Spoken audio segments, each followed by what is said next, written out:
Hello and welcome to Honey Badger Radio. My name is Ryan. I'm with Allison, and I made this another red pill Name. relationships dream. Yeah, that's pretty. I think that Yeah, would be accurate. I think it's appropriate. I think so.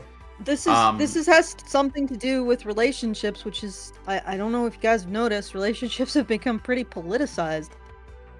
Yes, they have. I made a tweet about it. It's kind of an old study that I learned. But yes, I mean I think more so than people are willing to admit.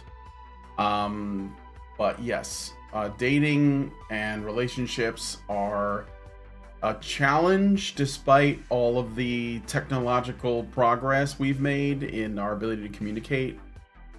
And so then, it's like, okay, so all these people are talking about solutions. They're working through what people can do that are looking for, a life partner or to form families or whatever. How do you navigate Do this that. landscape? Yeah. Or rather, But what I this mean by minefield of minefields is a good way to put it, yeah. like social, cultural, political, and legal obstructions to people seeking love and family. So, what were you gonna say, Allison? I was going to say the reason why it's politicized is I think people have suddenly realized that it has huge implications for the future and also the political landscape if people Yeah. don't pair up. I know the conservatives are suddenly a little bit more interested in this issue. And of course, their solution is to blame men for the fact that they aren't wifing up women who apparently don't want to be wifed up, but because they've been told all their lives that that is the absolute stupidest thing you could do with your life as a woman. But and so the conservatives are in there. Apparently, the more liberal end. I would say that I would consider someone like Shu to be more well-meaning than someone like Alex Psych, who is the author of the article that we are going to be covering. So, Yes.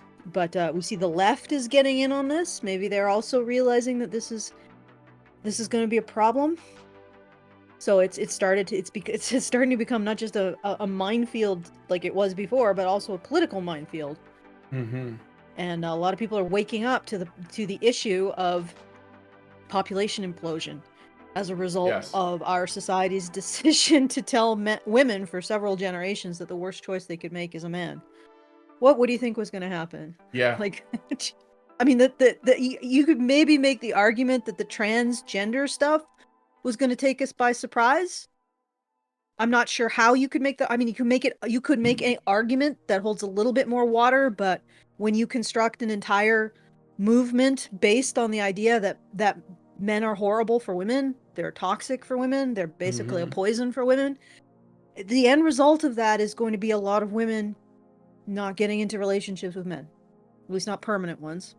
Yeah. And it just seems to be that is sort of like, you what is the right way to put this? You put your finger in the mousetrap and you trigger the mousetrap mechanism, and the mousetrap snaps on your finger. Mm-hmm. And it seems like the logical progression of that is similar to the whole let's tell women that men are horrible.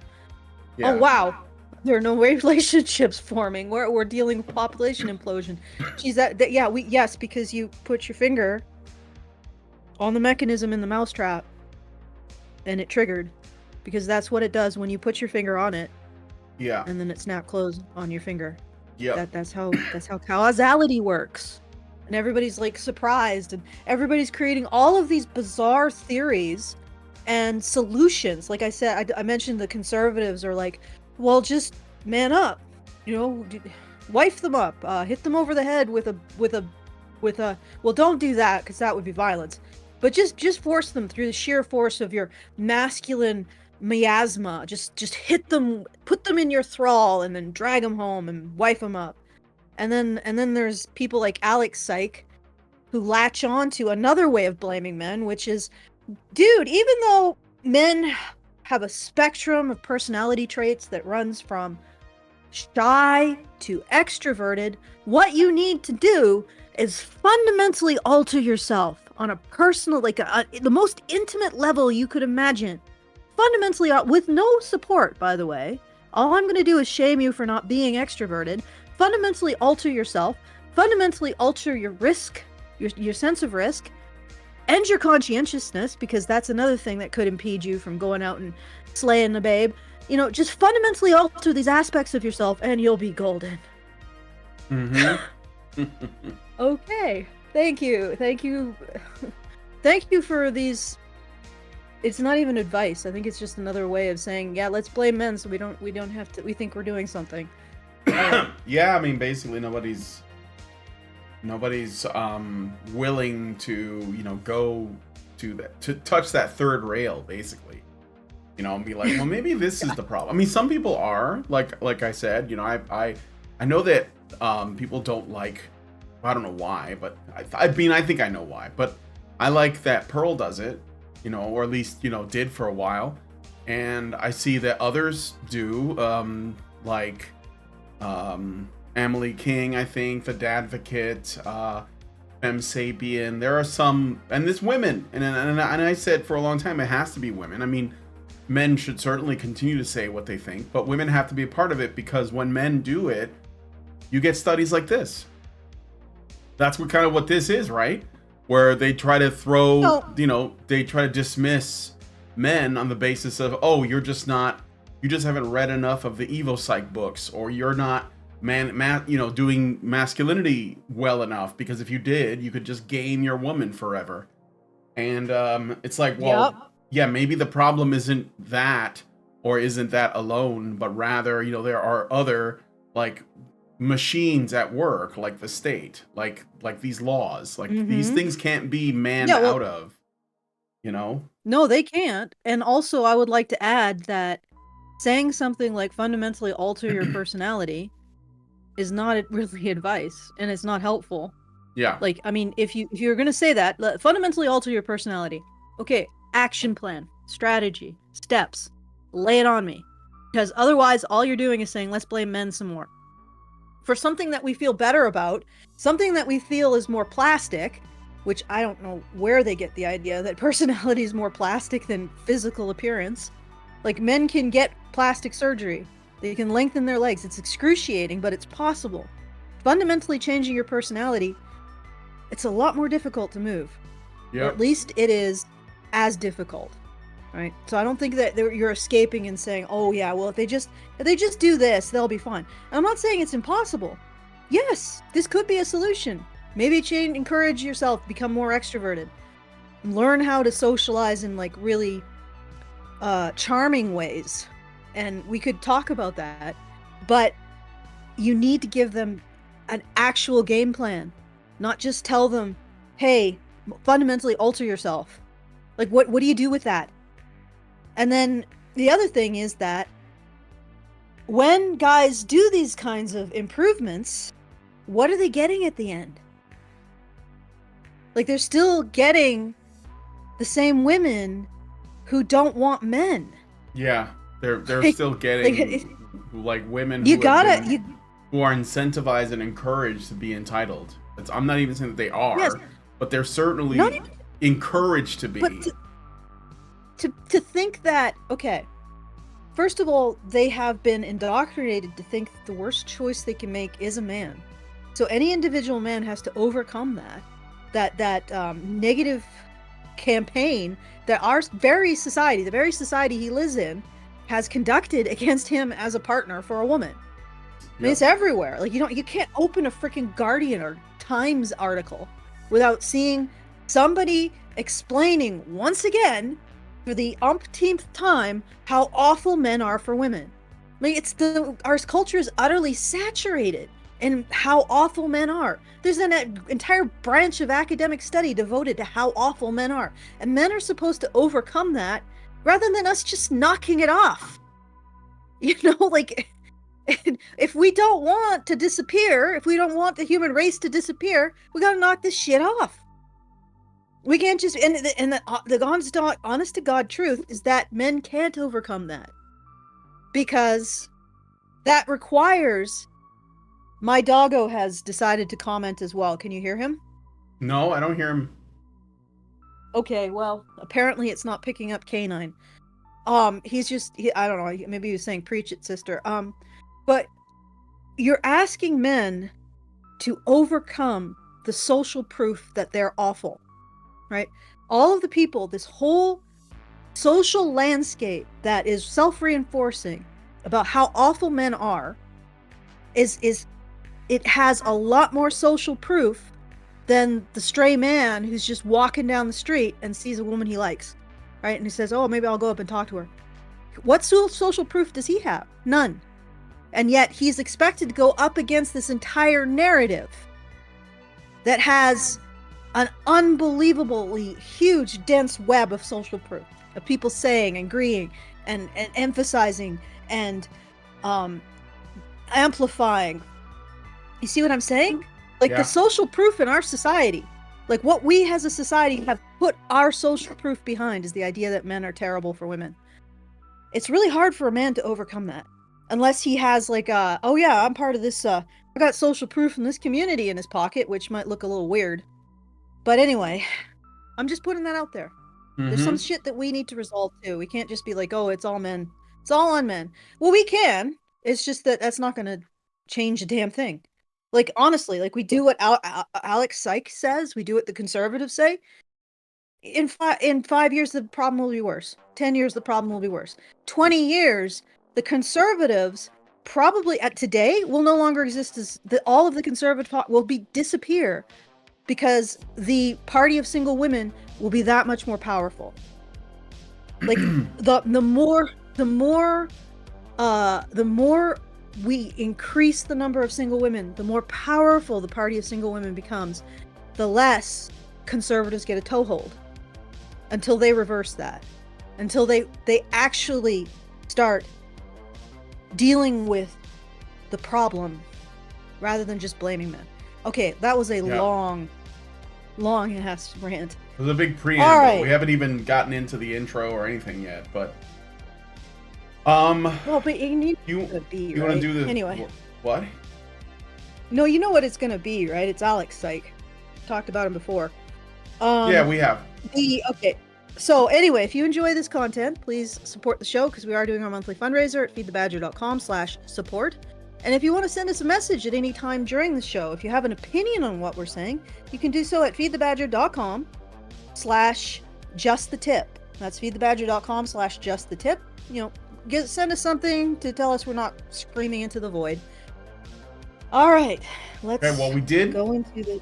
We did get something yesterday, like last night, and I thought I would read it. Well, it's there's nothing to read. It was just a super chow from an anonymous person for $50. So thank you, anonymous person. And you said yesterday that someone named, was it yesterday? Yeah, someone named Randall attempted to send a super chow. Randall, that is stuck. Yeah, you said in the tubes. Yeah, it's stuck in the tubes. It's stuck in the tubes. I can double check to make sure if it's. Yeah, I think it's probably usually after about an hour, it's permanently stuck in the tubes. Like, those tubes aren't going anywhere, or the blockage is not going anywhere. Okay, but this was yesterday. This was last night. Yeah, when I was doing. I can check again. Okay. But if you want us to read your super chow, just resend it, Randall, because you did put a lot of effort into yeah, this $50 super chow came in like just under an hour after it wasn't you said it got stuck. So I'm wondering if that's what it was, or if that's something else. No, it's something else. It's something else.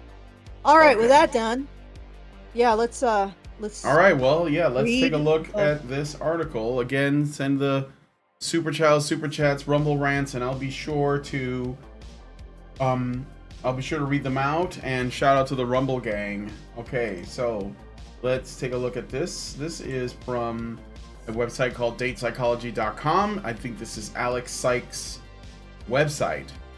Isn't it weird? Are we sharing? Yeah, I'm gonna share it with you right now. Hold on.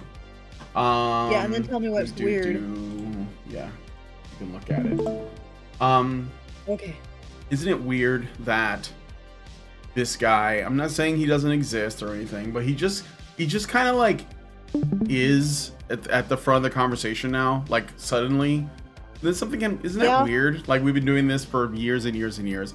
Never heard of this guy. And then like in the last like 6 months, it's been like Alex Psych everywhere. Yeah, that's well, we've been through this like 10 years. How many times have we seen something like this happen? Yeah. Like, you know, they get to the front of the conversation. They say exactly the same thing that we've been heard like 5 years ago. Nothing happens in the intervening 5 years. Mm-hmm. Like nothing is going to be solved by what this guy is saying. But let's go through it. Go through it. So yeah, it is weird. It is weird, Brian. He has an article which is kind of weird, entitled "How Attractive Are Red Pill Influencers? Rating from a Large Sample." So this immediately rings some alarm bells for me. Okay, like, why does this matter? Like, why does it matter that there is like a poll or a rating or something that happened? I haven't even read this article yet. I'm just going off of the headline, so maybe I'm wrong. I apologize, but I welcome being wrong about things. But why? What is this supposed to prove? Because if random people are rating guys that are red pill influencers, that maybe, like, whether or not they find them attractive seems irrelevant, because it comes down to like, how effective are their techniques?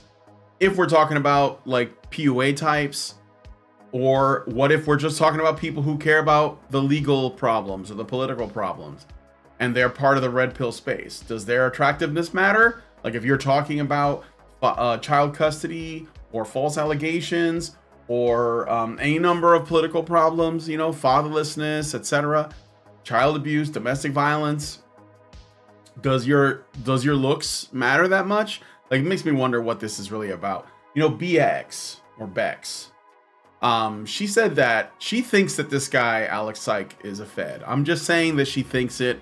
I'm not saying that it is or not. She just says that if he isn't one, he certainly knows like a lot of the people in his circle are feds. So that's just something worth pointing out, especially since this guy has been like around a lot, and especially since this Department of Homeland Security thing. I'm wondering if he's not part of that redirecting effort. Mm-hmm. You know what I mean? I'm just wondering. I'm, you know, speculating. I'm not the brightest bulb. I'm not a genius. I'm just putting it out there. Maybe I'm wrong. You know, don't tase me, bro. Like, whatever. I'm just saying this is it's a little bit weird. Just a little bit sus. That's all. Anyway, okay. He doesn't even have to be fed. Like, no, he could be an asset. Whatever. Well, he's like not even just an asset. He could just be a guy doing the same damn thing. It's like, yeah, I can't emphasize this enough. If you put your finger on the mouse trap, the trigger, and it snaps closed, and you keep doing this, that's going to be the outcome. If you continue to blame men for this problem, you are not going to solve it. Yeah. Like, it's just, and furthermore, if you say, well, this is within men's ability to change, if you don't give men a clear set of steps to actually attain what you're saying they need to attain, you're not going to solve it, right? It's like it's just like patriarchy theory. Well, how do men stop being evil? Well, feminism doesn't tell you, aside from just do what we say when we say it, because you can't conjecture. We're not going to give you a list of steps, because then we'd be held to them, and we don't know if we want you to do step A tomorrow. We might want you to do step not A tomorrow. We just want you to do what we say. And it's like, this is the same thing.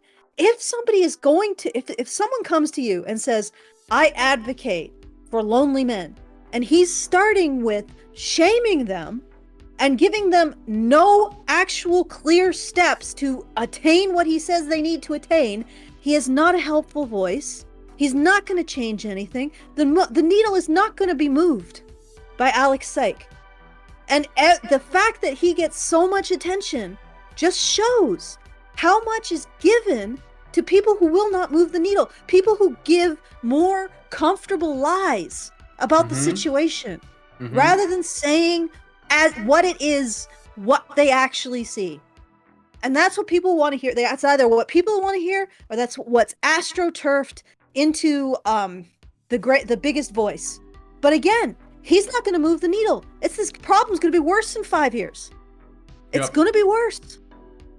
There are going to be more single women. There are going to be more lonely men. 10 years, it's going to be even worse. Like right now, you guys continue doing this, we are going to have a demographic collapse. The end. If you guys continue to listen to Alex Syke, and you continue to blame, the conservatives continue to blame men, nothing will be solved, and we're going to have a demographic collapse. The end. Like you keep hitting the trigger mechanism of the mousetrap, and it's going to keep snapping closed on you. That's all that's ever going to happen. All right. So I got a super chat. Or my other metaphor was you keep pushing the pole door. You keep pushing the pole door. You're not going to be solving anything. You're just going to continue to be out in the cold. Right? Yep. So Iggy Thunders gave us $5. Thank you, Iggy Thunders, and says, coming on to randos as a primary dating culture is a 20th century institution. PUA pecker flexing is just that strategy's death rattle. Okay. Thank you for that, Iggy Thunders. Appreciate it. But he has like a man bun and like a braided beard. I mean, he's clearly like a woman's man. And this is not a costume. This is not cosplay. He should have a fur coat and like a cane. But anyway, let's get into the article. How attractive are red pill influencers? Ratings from a large sample. How attractive are the top red pill influencers? A large sample of men and women rate them. What was that? I said this is so catty. I know, it is a bit, right? It is like... I wanted to say something. Okay, go ahead. I don't necessarily agree with red pillars on most anything, and I think that they think we're beyond the pale in some cases. I'm pretty sure they've disavowed us as well. I wouldn't say that, like I guess we're not red pillars. I don't think we're black pillars either. Look, I think I agree with you, but I think people like this will lump us in with them anyways. We get lumped in with these people regardless. So we're kind of like the fact that he lumps red pillars in with black pillars already tells you that he does not do his research, because a guy like, okay, I know it's gonna make some people mad, but like somebody like an Andrew Tate, it would be considered a red pillar. He's not unsuccessful with women, like it or not. He does fine. Somebody who's an incel does not do fine. These things are very different, okay? And a woman who says she's not attracted to a guy like that, is probably not in every case, but a lot of them are not being completely honest, because he is successful, like it or not. So I think the general framing of this whole thing is a little bit suspicious, but I haven't read it yet, so I'm gonna save my final judgment until after. Okay, so red pills, black pills, and physical attractiveness. What was that? Go! Okay. Go! The manosphere has within it the ideological subcultures of the red pill and the black pill. The red pill is a form of fringe folk psychology. So folk psychology meaning not real psychology, I guess, like superstition, regarding intersexual dynamics and dating. The black pill is the belief that physical attractiveness is paramount in romantic and sexual success. The red pill is an ideology associated with male dating coaches and podcasters. The black pill is closely associated with the incel subculture. All right. Does anyone have taken any issue with that so far? Are these definitions fair? I think that the black pill is not just about physical attractiveness, but that's what he's saying. I think that the black pill is kind of like, they're saying that it's a mix of not feeling attractive to women either physically or in any other way. They don't have the status. They struggle with stuff. Maybe they got, disabilities or whatever. And that takes them out of the gene pool. And that's just the way it is. I think that it does, in many cases, take most of those guys out of the gene pool. Just like a woman that's growing, hair on her face will probably get taken out of the gene pool. Like, be less likely to find someone. That's not defeatist. In many cases, if that's just your lot, it's just a matter of like, are you going to be able to find gratification in life? But the other thing is that maybe it's not your physical attractiveness. Maybe it's your personality. Maybe it's your hobbies. Maybe maybe what women want is like just too, out of reach for the average man. And so a lot more men are being like left behind because women have crazy standards. Like there's a number of reasons, but he seems to just boil it down to physical attractiveness being paramount. Well, he boils it down to, well, no, he doesn't say that physical attract. No, he's saying the black. Yeah, he says that that's what the black pill guys think, but I'm saying it's more than that. I'm saying I think it's more than that. Huh? Oh, I would agree. Yeah. I know I wouldn't necessarily qualify as. Yeah, but the thing is, if he sets it up as, well, the black pill is the belief that physical attractiveness is paramount in romantic and sexual success, then it makes it easier for him to knock that down by saying, oh no, you just have to have. Go ahead. That's really obnoxious because he's basically saying who his opponents are. Yeah, and then he's setting up the board. Defeat. He's setting the board up. Right. That's what I'm saying. Yeah. Like the red pill. The thing is that. Yeah, go ahead. The thing is that I don't know if he would classify us as black pill, but we have said in the past, both you and me, that personality is paramount. Like yeah, I think over attractiveness. I think so. It's like the ability to generate a warm and charming social experience is going to get you further than looking like Ted Bundy. Mm-hmm. Although maybe I shouldn't have said it that way because he got pretty far. Yeah. Okay. He did. He did do well. I mean, women like those kind of men. I'm just saying. But yeah, they do like those kind of men. But they do. They do. It's like there's nothing wrong with thing. Yeah. Huh? I'm not saying it's not bad, but I'm saying it is true. And I think like if we're gonna talk about, because here's the thing, what I don't like that I see a lot, people are always trying to make women's decisions about the men that they sleep with or are interested in, they always try to make them as innocent and say plausible or acceptable as possible. Like they're always like, well, this is why, by the way, single motherhood and all these other things get excused so much, because the women are never expected to not only have standards or have good standards, like, not just like standards of like, oh, he should have money and be able to like, I don't know, protect me or whatever, but also like what are his, that they should have expectations of what their values are and what their principles are, and if they're honorable and that in return they will give the same back, etc. Right? And instead, when you see, and I've seen countless discussions about things like, child custody or single motherhood, and you bring up single motherhood, and women will almost always, even if they've never experienced it themselves, they'll say, well, the men, right, that these women had children with, they weren't good men because they didn't stick around. That makes them deadbeats. This whole deadbeat dad narrative is based on this idea that women have no ability to suss out men. And they can't make judgments. And that means that any opinion they have on a man there's always a justified way of looking at it. So when I say Ted Bundy was popular with women, or these serial killers are very popular with women, these criminals, what I'm saying is that we know that women are drawn to this. So maybe we should be like trying to like tell them, hey, before you open your legs for this guy, maybe you should consider whether or not he's a good man. Like this, like women are not expected do your to baboon have... instinct check, lady. Do a baboon instinct check.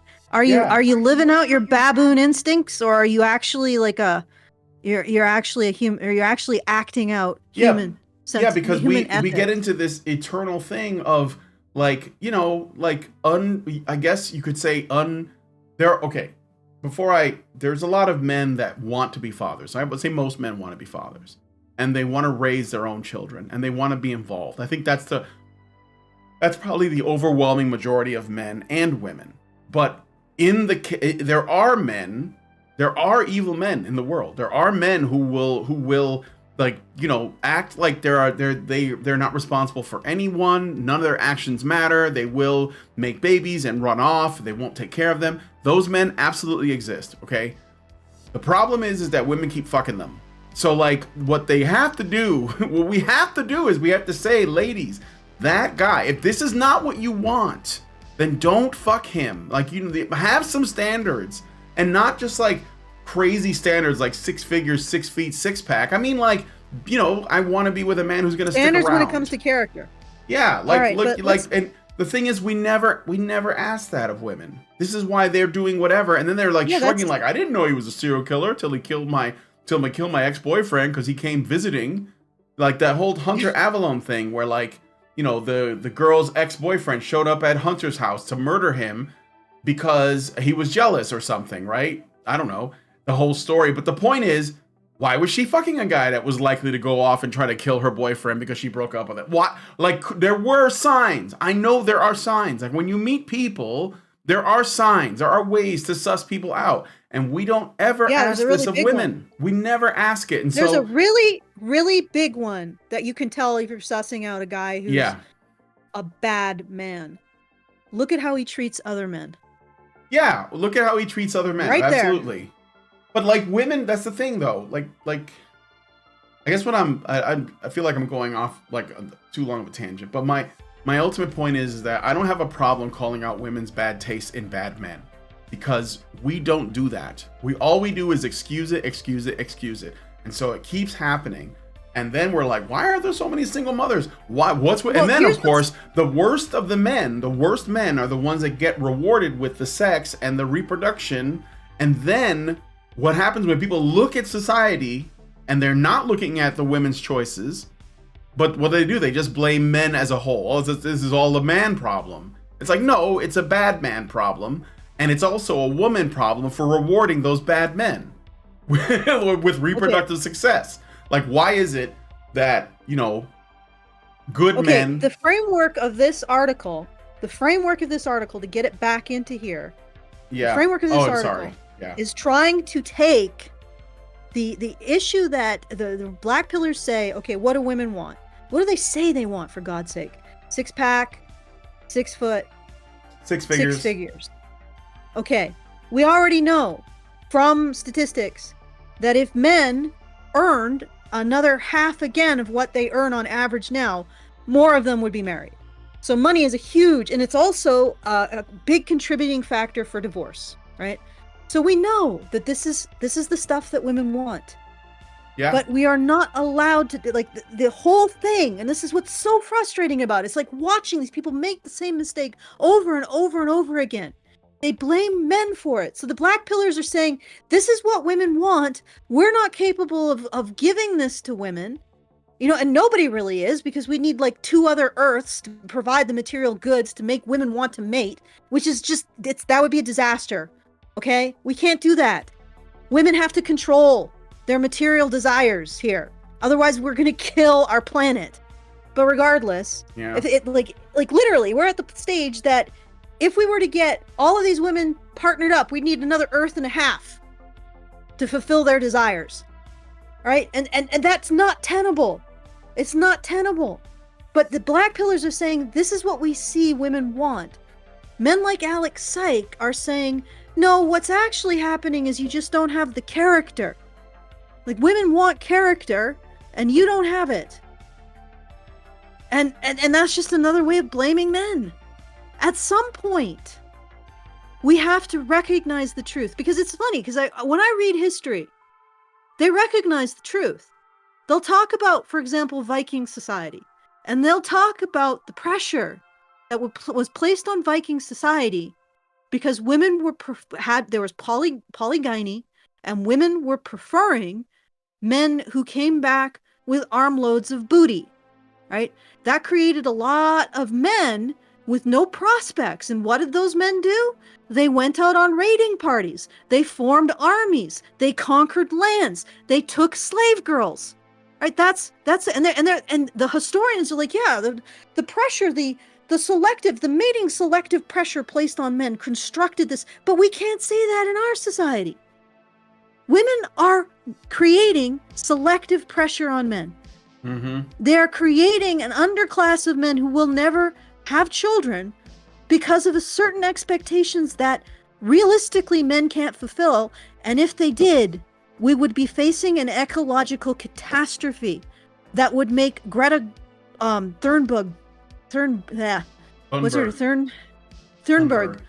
blush. Like they would just make her melt down, right? At that point, we really have to ask ourselves, okay, the only way we can get women paired up is if we completely sacrifice the Earth that we rely on to survive, plus another Earth and another half of Earth. That's the only way we can get these women to pair up. Maybe ladies, maybe you should just reel it back. Yeah.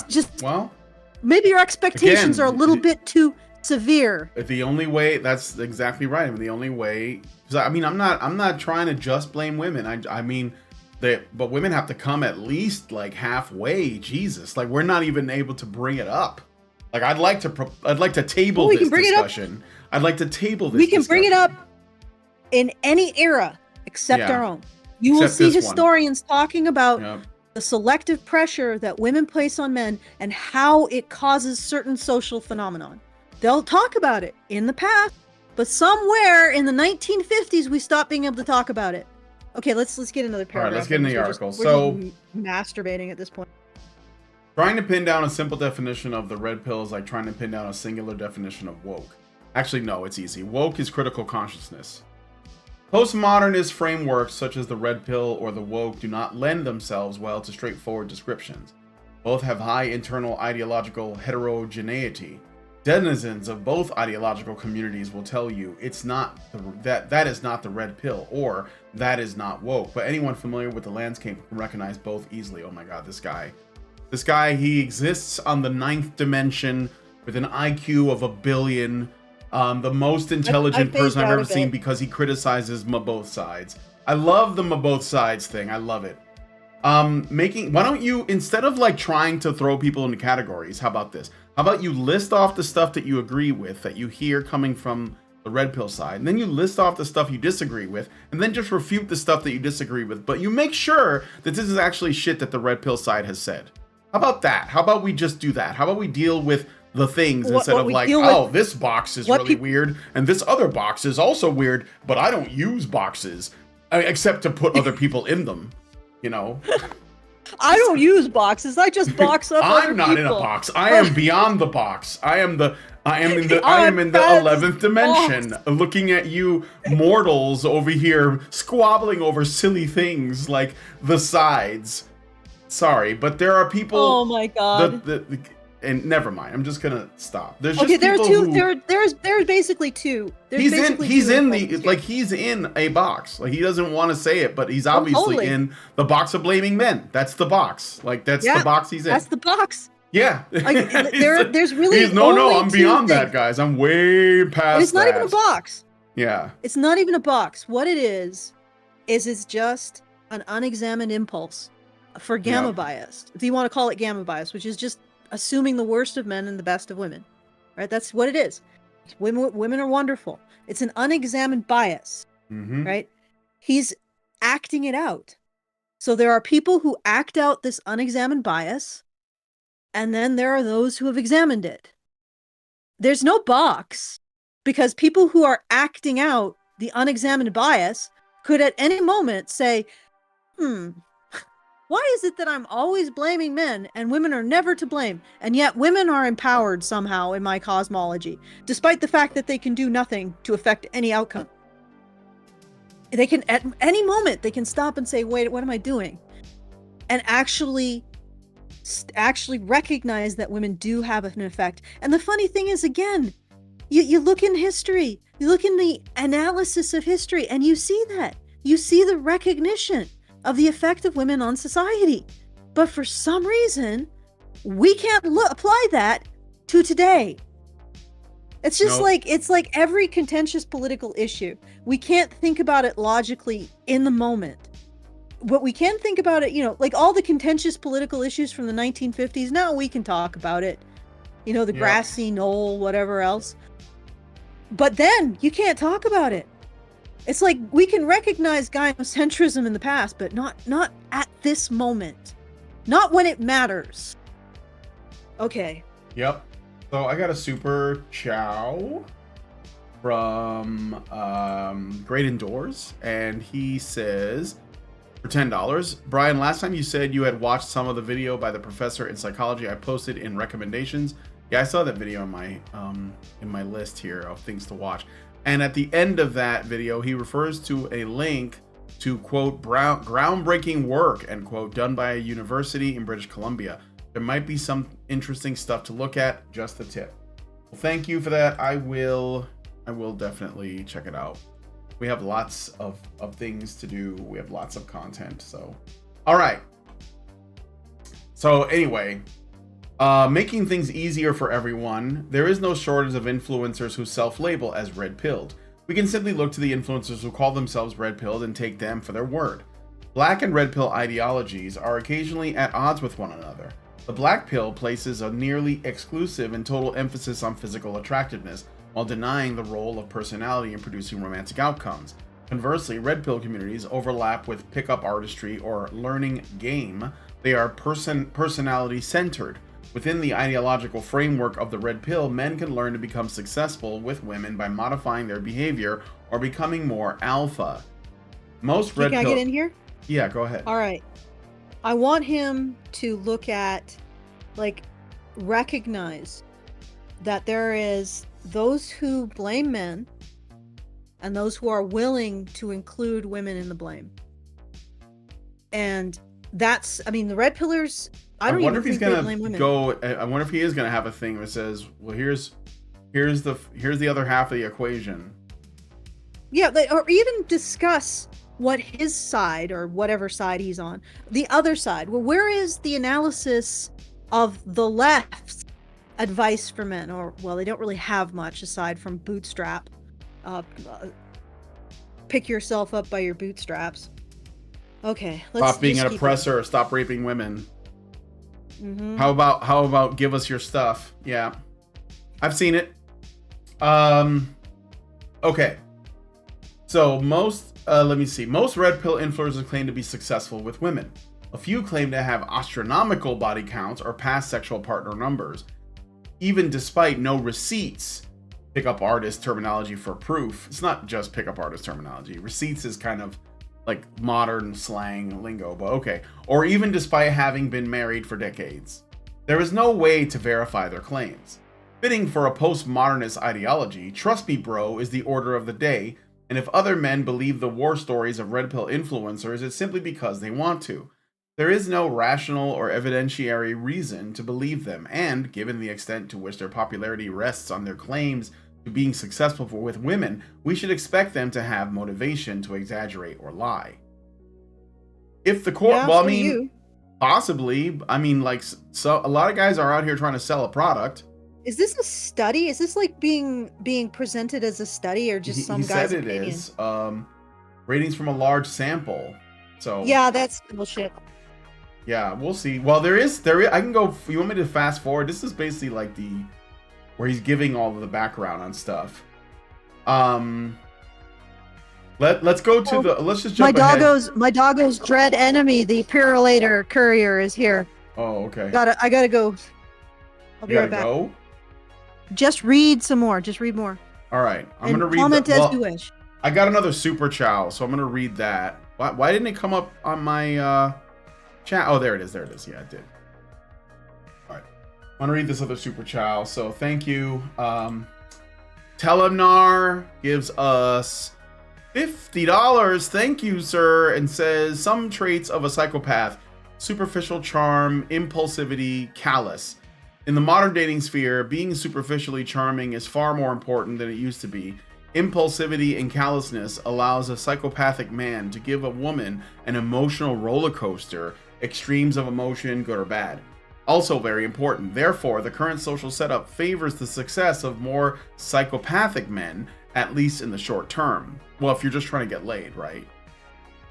This gives the modern woman the impression that men are more likely to be psychopaths than they actually are. This, in my opinion, is caused by feminism, liberating romance and sex from traditional restrictions. That's true. Feminists promised this would improve how well-behaved and happy everyone would be. Instead, it made it harder for the non-psychopaths to function and made it easier for psychopaths to both function and get away with bad behavior. Instead of making rules that restrict everyone but make bad behavior harder to get away with, they relaxed restrictions in search of happiness and liberation, and were surprised when bad behavior became more common. So far as I can tell, none of them are even remotely aware of this fact, but to me, it's pretty obvious. Well, thank you for that. Yes, it's true. You know, there's a saying that men want a girl who is good to everyone, but bad for them. And I mean bad like in a sexual way. And women want a man who is bad to everyone, but good to them. That's sort of like the psych. It's like, you know, when these women get into these guys that have like, you know, they're thugs, they're criminals, they're you know, they're willing to use violence, especially in like lower income areas, you know, like where I grew up. Guys who were thuggish and violent were more successful with women because they were able to use their violence to make the women feel safe, and they were also useful for those women who were also like getting into confrontations with other women. Say, I'll go get my boyfriend and he'll kick your ass, that kind of thing.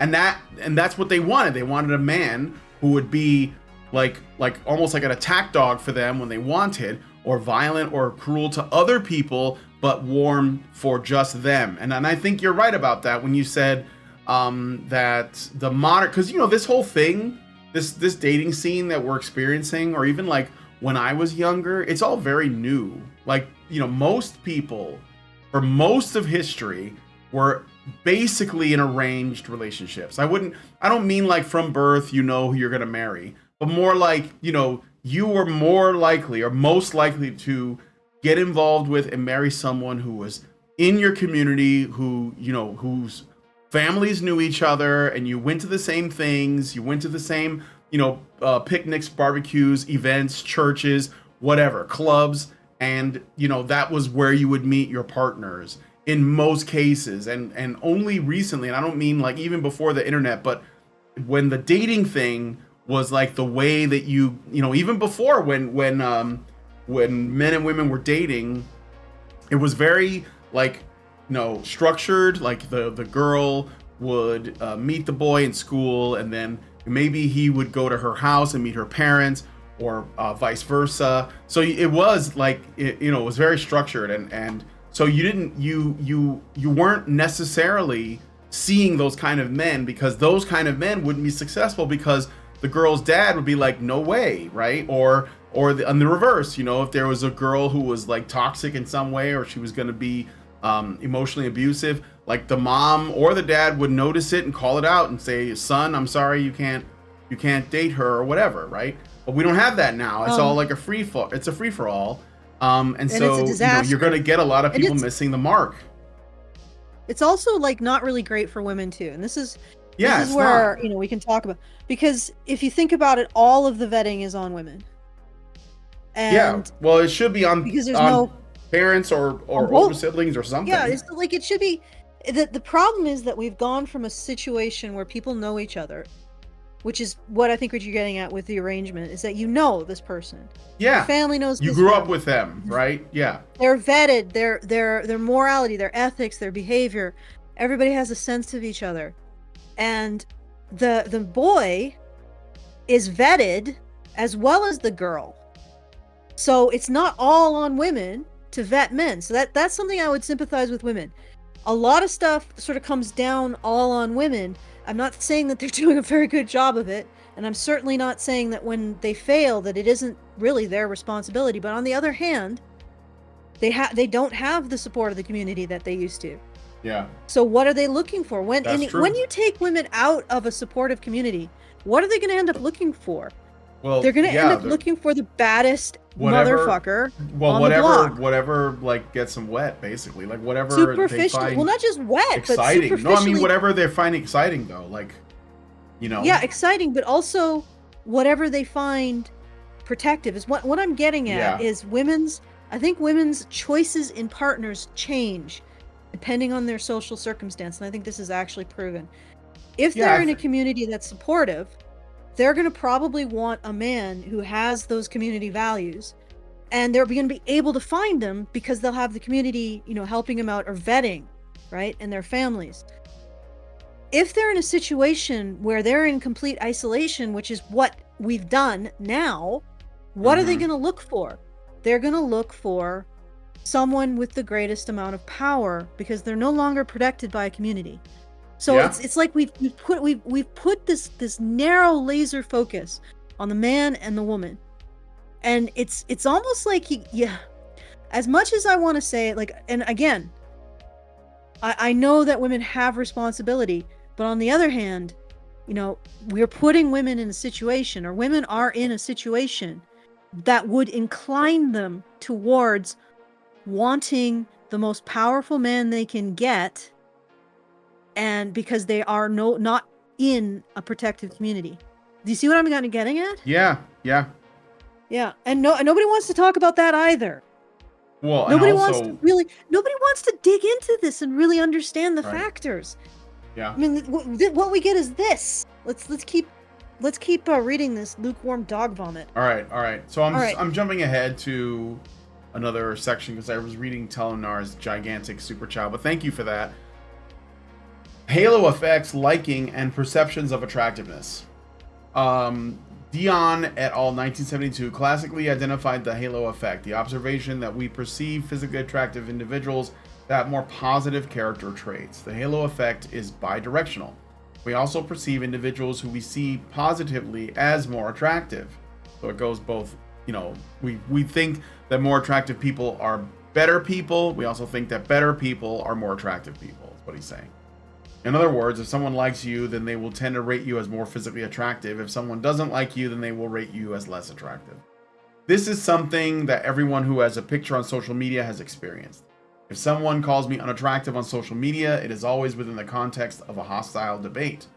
This is something to keep in mind for public figures on social media. If someone doesn't like you, then they will insult your physical appearance. Conversely, I have also received compliments on my physique from women who have sworn that they don't like muscular / bodybuilder physiques. The halo effect is also the horns effect. The same traits are perceived differently by the same people based on how they see you as a person. So there's an opposite effect. All right, so we get that. Let's find... Okay, so here we go. I'll skip up a paragraph here. Women in general see the manosphere as odious and repulsive. Using a vignette of manosphere beliefs, I found that the manosphere vignette was rated the lowest in attractiveness by women. It also gave more women the ick than any other vignette. In fact, even conservative women were more willing to date a male feminist than they were to date a manosphere guy.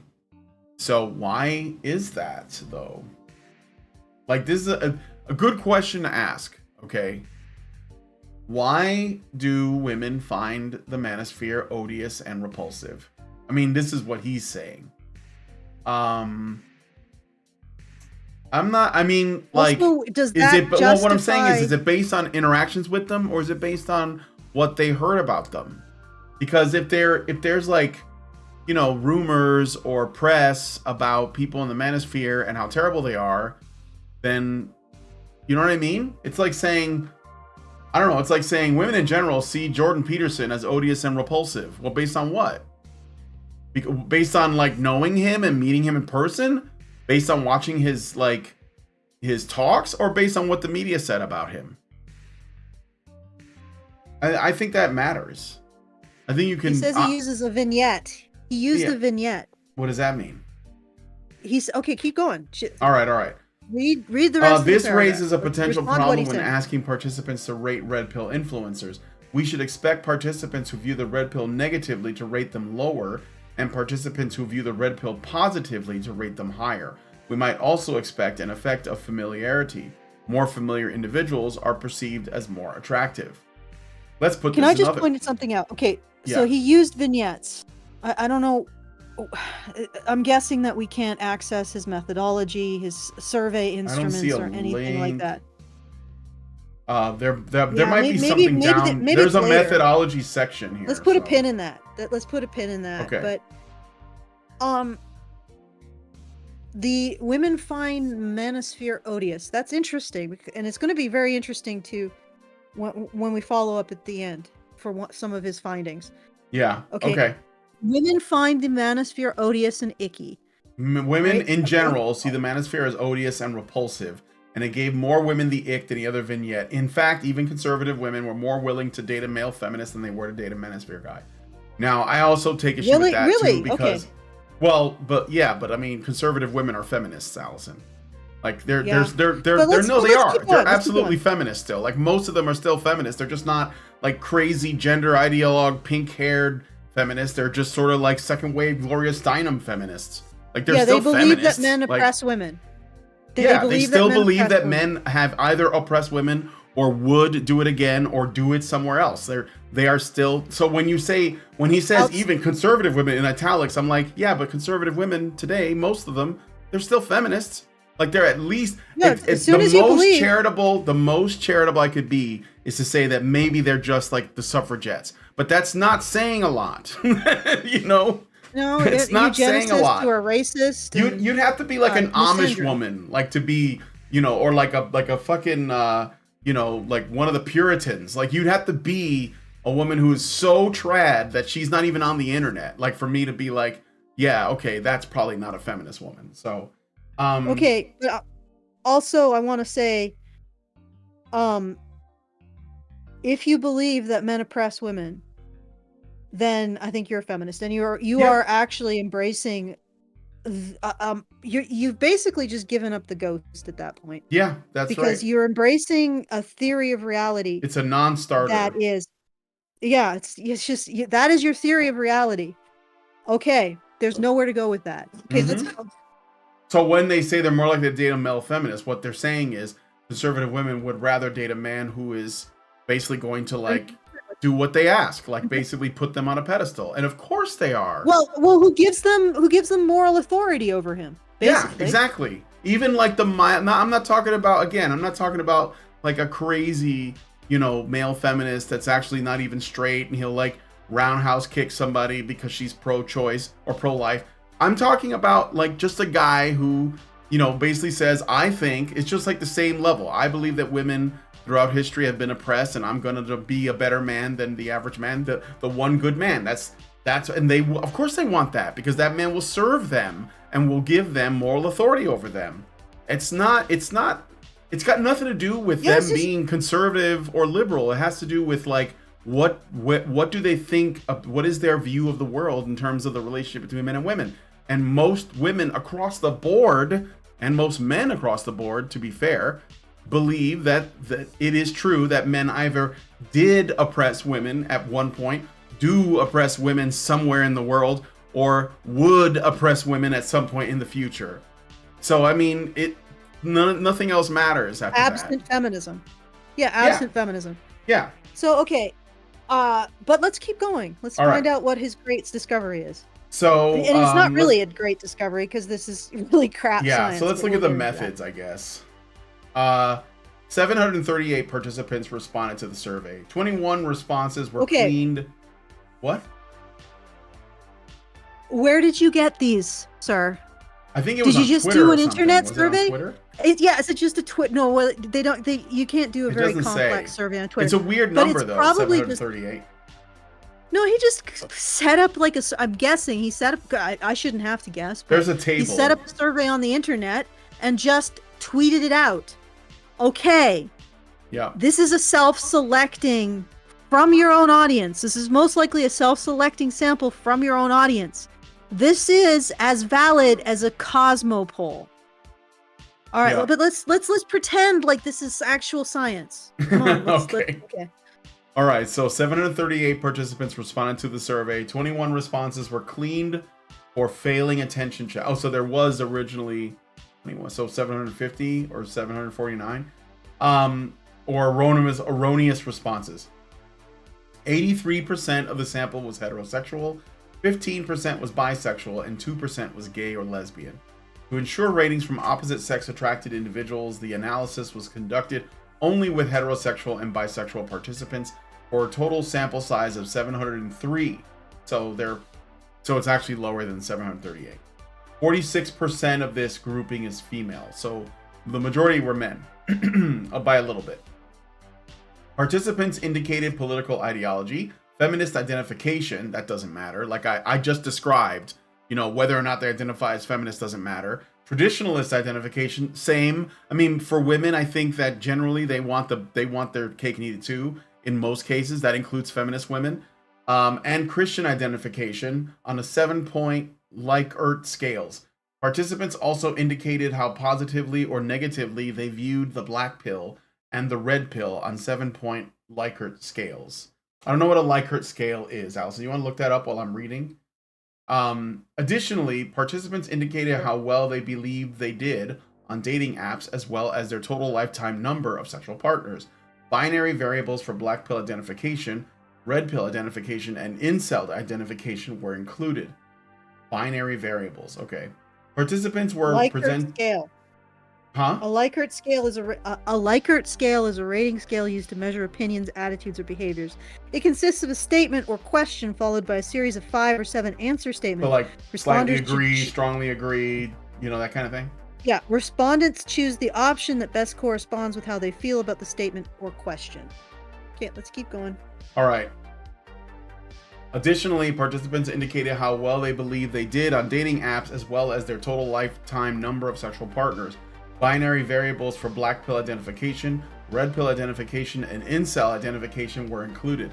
Participants were presented with 11 video YouTube clips of popular red pill influencers and asked to rate their physical attractiveness, vocal attractiveness, and indicate how familiar they were with the influencer. And here's a chart. I think they have some names here.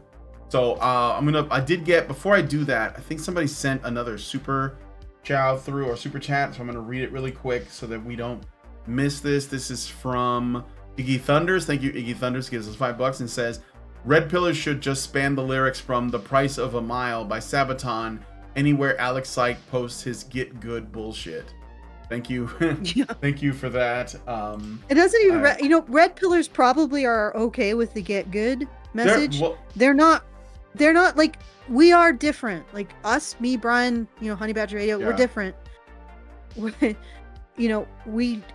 pillars still focus on what men can do to improve the situation. And I think we also do, but we have more of an emphasis on, okay, so we've decided in our society to pursue a campaign of advertising men as absolutely the worst option possible for women, for the last couple generations. And subsequently, we have seen the marriage, dating, sex, and reproduction rates drop catastrophically. Maybe we should stop doing that. And that's our, it's more of our approach. We're willing to go and look at what is society doing here to make this difficult, rather than just simply saying, well, if our society is dead set on making it like an executable offense for a man to go up to a woman in public and ask her what the time is, maybe men should, it's okay for men to actually be afraid to do that. I'm exaggerating, of course. Yeah. But maybe we should stop doing that if we want to continue to reproduce. But that is verboten because we're taking the onus off men, right?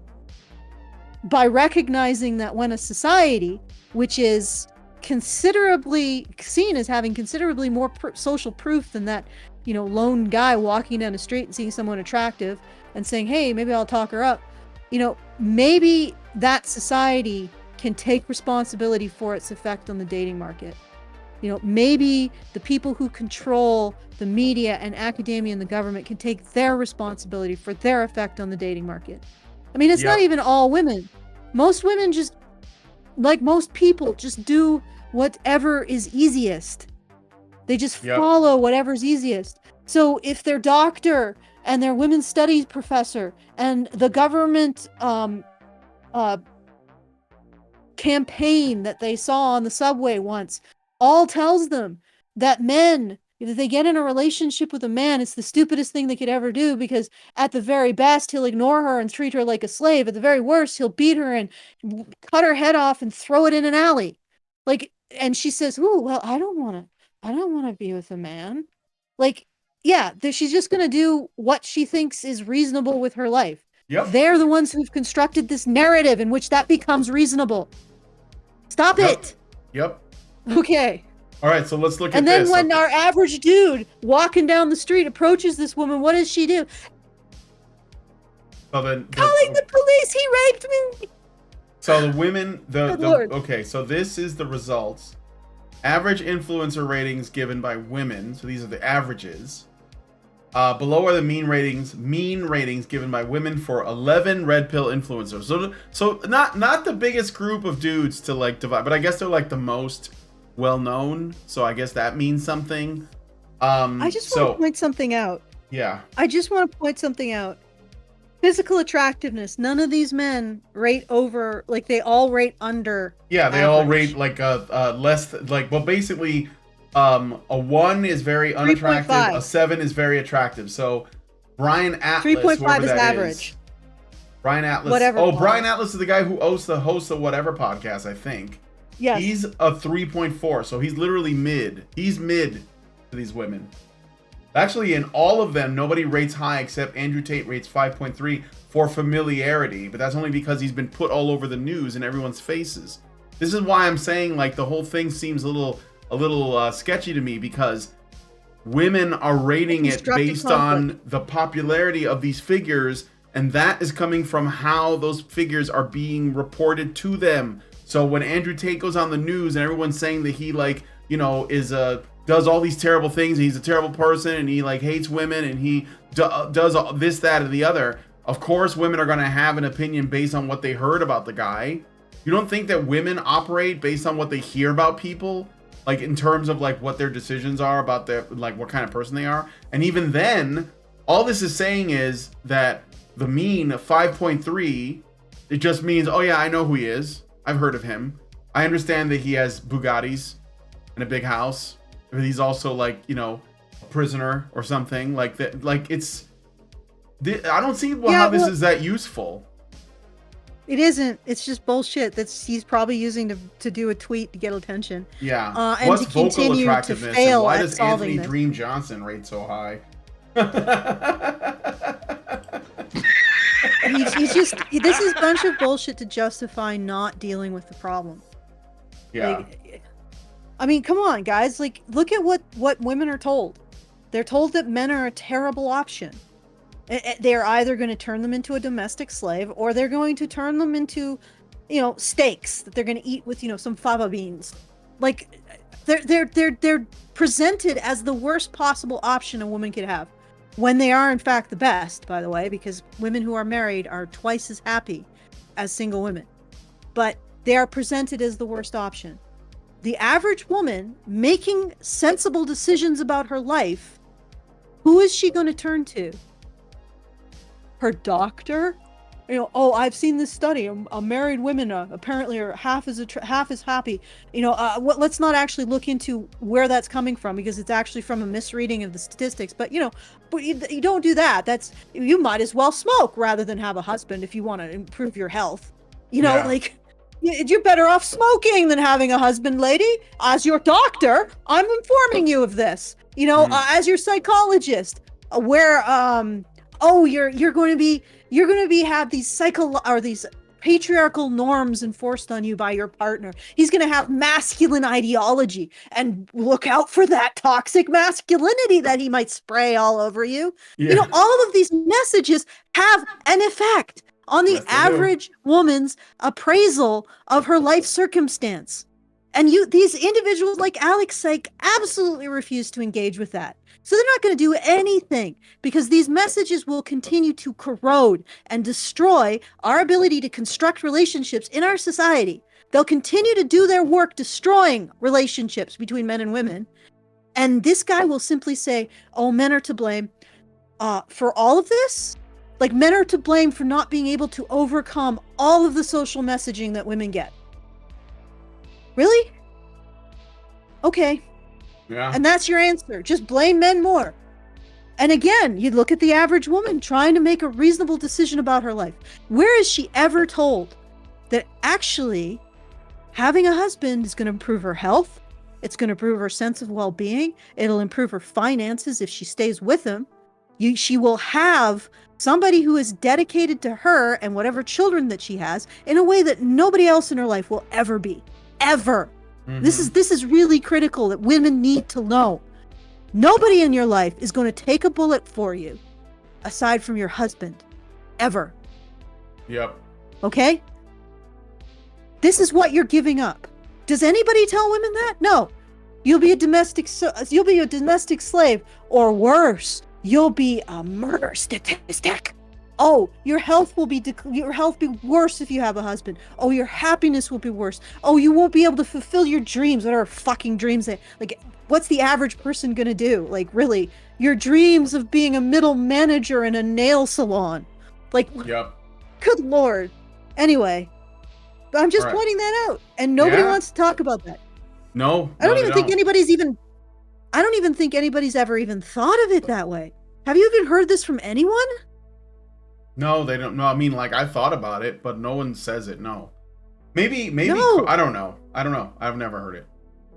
Maybe other men's rights activists. Yeah, maybe other men's rights guys have. Maybe Warren Farrell has. I don't know. So, next section, sex differences in red pill influencer attractiveness ratings. Below are 11 histograms showing sex differences in ratings of the physical attractiveness of individual red pill influencer. For every influencer, men rated red pill influencers as more attractive than women did.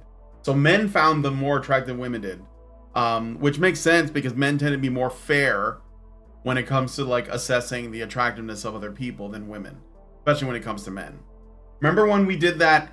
We went through that video by Jubilee where the men, it was like 5 men and 5 women, and the men rated each other and the women rated each other, and the men rated each other based on like they were trying to pump each other up. You know, and the women rated each other basically by lying to each other about about like how good looking they were. It wasn't really like great at all. No. Yeah.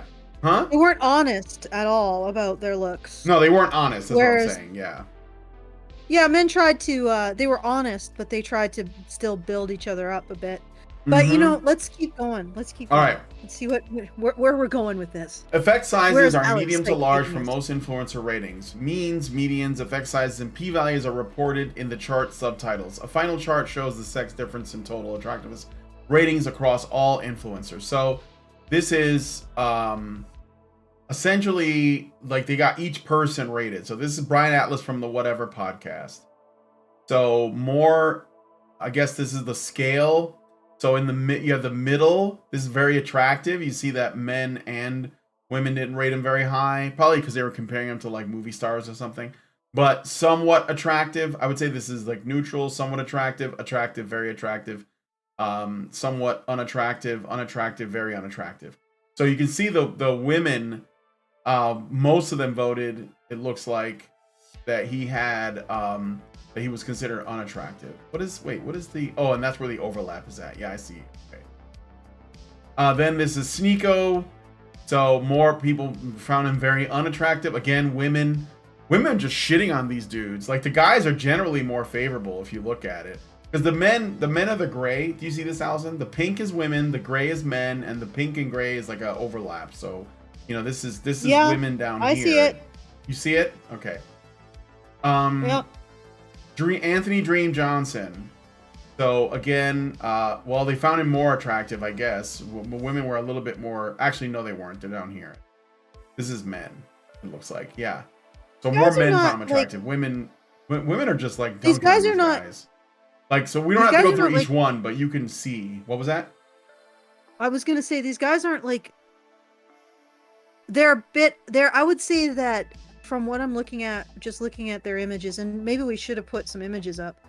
They're slightly more attractive than average is where I would put them. Like they're not average. Well, they're not fucking Quasimodo. Like they're fine. Like they're not Quasimodo. They're just normal. They're fine, dude. Yeah, some they're middle or above average. And again, like it depends on your type. Like there are, I would assume that women don't have a single type. I know that women say they do, but people like guys like Sneeko do well. You know, he's got that skinny Puerto Rican Flaco thing going on, and some guys do well, and some guys are more buff, and those guys do well, and some guys they got the dad bod. I mean, I know that this is a thing, but I think that there is I don't know what you would call it. It's like a A negative bias that these or Yeah, well, that's what he's. women's standards are ridiculous. It could be that. Well, You know. well, we already know that women's standards for looks are ridiculous, but the other thing is that you're absolutely right. He even mentioned that he's looking at the negative bias. I'm not exactly sure what he's looking at. I think it's the negative bias of if I were to read this as charitably as possible, he's looking at how people view the attractiveness of as others based on how well they conform to their ideological beliefs. Yeah. I guess. All right, but let's keep going because this is all right. just So you can see women are rating most of these guys as very unattractive. brutal. Like Andrew Tate. Andrew Tate yes, is, they're brutal. yeah, just brutal. Attractiveness ratings by sex. Which of these vaginas is the female one? Okay, this one here. So you can see their average is like towards the bottom, and the men are towards the middle. Yep. Which I think is more reasonable. I think the men are being reasonable. Yeah, the men are being reasonable. Well, they're also thinking about themselves, probably. Like, well, where do I measure up? The halo effect. That's. Let me see. He's getting into some stuff here. This is another chart. I don't know if that's interesting. Attractiveness ratings by red pill identification. What was that? Did I go back? Let's read the text so that we understand what he's doing. I ran a multiple regression with the variables for influencer familiarity, how well the influencer was known to the rater. Red pill attitudes. Essentially what he's doing is he's comparing the attractiveness score to each of these other variables.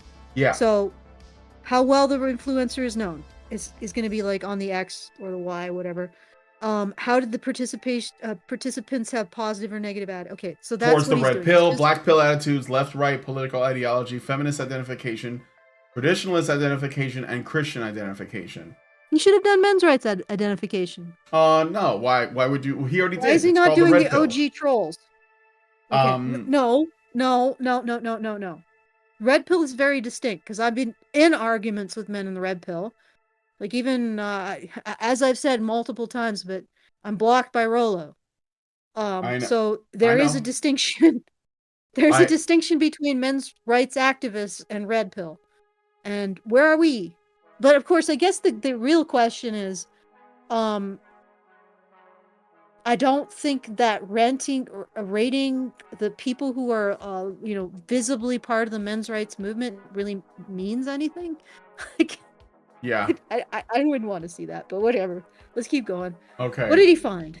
The regression was significant. Approximately 17.81% of the variance in physical attractiveness was accounted for by the predictor variables. Red pill attitudes had a significant positive relationship with physical attractiveness ratings. The more participants viewed the red pill positively, the higher the attractiveness rating they gave the red pill influencers. Hence, the men are more fair because the men were probably more like okay with the red pill. Like they didn't find it repulsive, didn't give them the ick. Political ideology had a significant negative relationship with attractiveness ratings, indicating that a stronger right-wing political identification was associated with lower attractiveness ratings given to red pill influencers. Yeah, because, like I said, right-wing people are still trad, and I want to know what they had to say about the left, though, because I'm sure that they also hated them. Feminist identification, well, I guess that covers it, was also significantly associated with attractiveness ratings. Participants who were more feminist gave lower ratings to red pill influencers. No shit. Familiarity of the influencer, attitudes towards the black pill, traditionalist identification, and Christian identification did not show significant associations with attractiveness ratings. Below are the Spearman's rank order correlations for red pill attitudes and feminist identification with total attractiveness ratings. All right. I think these are some pretty weak, but yeah. Right. I'm just going to say, what have we discovered, friends? What have we discovered, kids? People, if you disagree with somebody ideologically, you rate them as less attractive. Mm-hmm. Oh boy. Okay, great. That's a great discovery. Who cares? Yeah, let's do this. We've been going for like an hour and a half. I got another super chow. So I'm gonna read Mm-hmm. that, but first I want to jump to something else because I don't think this You know, is this stuff's kind of. It seems like he did a lot of work lame. for something that we already knew. Absolutely nothing. Like, could you do, like, this is what's astounding to me is this guy gets so much attention for things, for finding out things like men with greater risk aversion take fewer risks. Yeah, right. Oh, congratulations. That's some pretty cutting edge science. It's true. Man, you know, we judge people, the people's attractiveness based on whether or not their ideologies are compatible with our own. Woof! That's some serious groundbreaking shit No right wonder there. you got a PhD. My God, my mind is blown. Good Lord. Like, wow. This is dross. This is dross. But let's get down to, I mean, there isn't even like the 870 or sorry, 700 whatever from an online survey. Mm-hmm. I mean, seriously, you should be able to get tens of thousands or something. Then maybe you have something, at least from an online survey, because there's such bias in how it's selected. This is a survey of Alex Sykes' audience. Unless he tells us that, oh no, this is a random a random selection of people on the internet that were just pinged by this survey to go and take it. Like, but he doesn't. So where does this survey come from? We need to know that to understand how valid it is. How are the people who were selected for this survey? How did they come across this survey? How did they find out about it? Like, this is information that's required in order to judge whether or not this is a worthwhile piece of data. But you know what? At the end of the day, what did it find? People find people who don't agree with them less attractive. Okay, that's a great addition to the knowledge. To the knowledge base of this particular. Thank you. You're doing God's work, Alex. Okay, let's go down to. Let me read the super chow I got because I got a super chow. So Ashthrun gave us $5. Thank you, Ashthrun. And says there are 3 things I'm seeing here. 1, female sex competition. If Tate is unattractive, less women to compete, so they're lying. 2, this is a bogus survey that feminists will use as facts in the future. 3, finally, the feminist shaming tactics for heterosexual and masculine men tell them that they are actually gay. Hence, they prefer to show men thinking Tate is most attractive, while actual women think he's the least attractive. This is just another silly test to see how men react while women shame them. I don't even think it's nefarious at that. You're giving it a lot of weight in terms of being nefarious. I just think it's dumb. It's not nefarious. I know people want to say, oh, he's a fed. He's doing this secret, like, 4-dimensional chess. No, he's just dumb.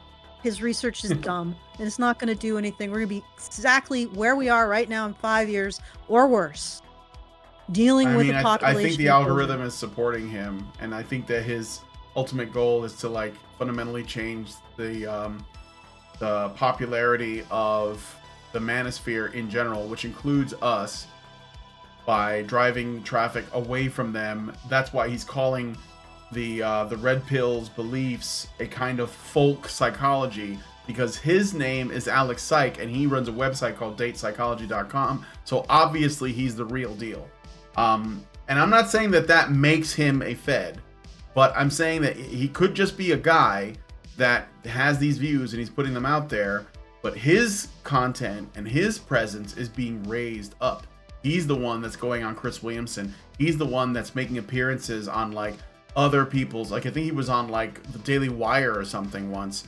So he's the one who's being propped up. And so maybe it's not intentional. Maybe he's not, like, you know, scanning his ID card to get into the secret office at the bottom of the, you know, of the CIA building or whatever. But that doesn't matter if big tech is essentially pushing him to the fore and keeping us, you know, people like us down basically where the fucking with the swine, because we're not approved. I mean, it's a combination. So that's a way that you can manipulate information. You just promote the people who are saying what you like, and you know, just demote everyone else. Limit the reach of everyone else. Also, yeah. So, like, there's a couple things I think that's going on with us. First of all, what we say is actually challenging. Yeah. So it's, and I'm not saying it's like 160 IQ stuff. I'm saying it's It's challenging if all of society has been pushing on the pull door and you say, no, you need to pull it. I mean, it's not actually you don't need a lot of intelligence to figure out that puzzle. You just need the ability to step out of the social paradigm and think about the problem in a different way. So it's not like it's, you guys, you just think you need 160 IQ to understand it. No, it's just that you got to be able to step out of the social paradigm to actually be able to pull on the push door. Yeah. What was it? Everybody's pushing on the pull door. To pull the pull door, you need to be able to step out of the social paradigm to do that. It doesn't take a lot of intelligence. In fact, I would imagine that somebody with an IQ of 80 could walk up to the push door and, the pull door and pull it, or even just push it first and then pull it and then walk through. Because that person isn't inundated with all of the enculturation to believe that pull door is a push door. So they just do what works, right? Yeah. So we have that. We are challenging to what we expect, like the expected social narrative, which is men are to blame, women are defenseless, etc. And so, I mean, even then, like, we're never going to be as big as this guy because he's saying things that people like. They like things that reaffirm their attitudes about the world. Yeah. They like a world, like they like somebody who, it's not your fault that you can't open the door. It's the fault of the door. That door rightly should be a push door. It's the door's fault that it's a pull door. Therefore, you don't need to change. You don't need to change a thing. People like that because it just confirms their existing prejudices, their existing lenses. So he's always going to be more popular than us. Mm-hmm. And then in addition to that, he is getting algorithmic privilege. He most likely isn't targeted by Homeland Security for attention diversion, whatever else. But I mean, let's be honest. Like, even if it was a completely even playing field, I'm guessing this guy would get a lot more attention, just because he's just reaffirming why we don't need to pull the push door, why we can continue to push that door, why we have the right to continue to push that door, why we are obligated to continue to push that pull door, and why, if that pull door never opens, we weren't the ones who did wrong, the door was wrong. And people love that, so they eat it up. Okay, so I mean, it's just a situation like that. Can we go to sexual partners, dating app success, and red pill identification? Oh no, you know what? This is all bullshit. Just go. Yeah, you're right. Should I just go to the result? Yeah, just go to the results. All right. Results summary. Number 1, top red pill influencers were rated generally low in both physical and vocal attractiveness. Lower ratings were given to red pill influencers by women than by men. Positive attitudes towards the red pill were associated with higher ratings of physical and vocal attractiveness. However, variables influencing attractiveness ratings explained only a modest portion of the variance in rating. Red-pilled men did not have more sexual partners on average, nor did they support greater success with dating apps. The vocal and physical attractiveness of red pill influencers was highly correlated. Discussion. Okay. Oh, go ahead. Wait. Let's look at these results. Should I go back? Alex Psych has just found results with this dodgy survey that completely destroy his position, and he does not know that. Let's continue on to the discussion, and I'll explain when we're done. All right. Discussion. Sex differences and positive attitudes towards targets both shape perceptions of physical attractiveness. Across the literature, women are more inclined to give lower ratings of attractiveness to men than other men give.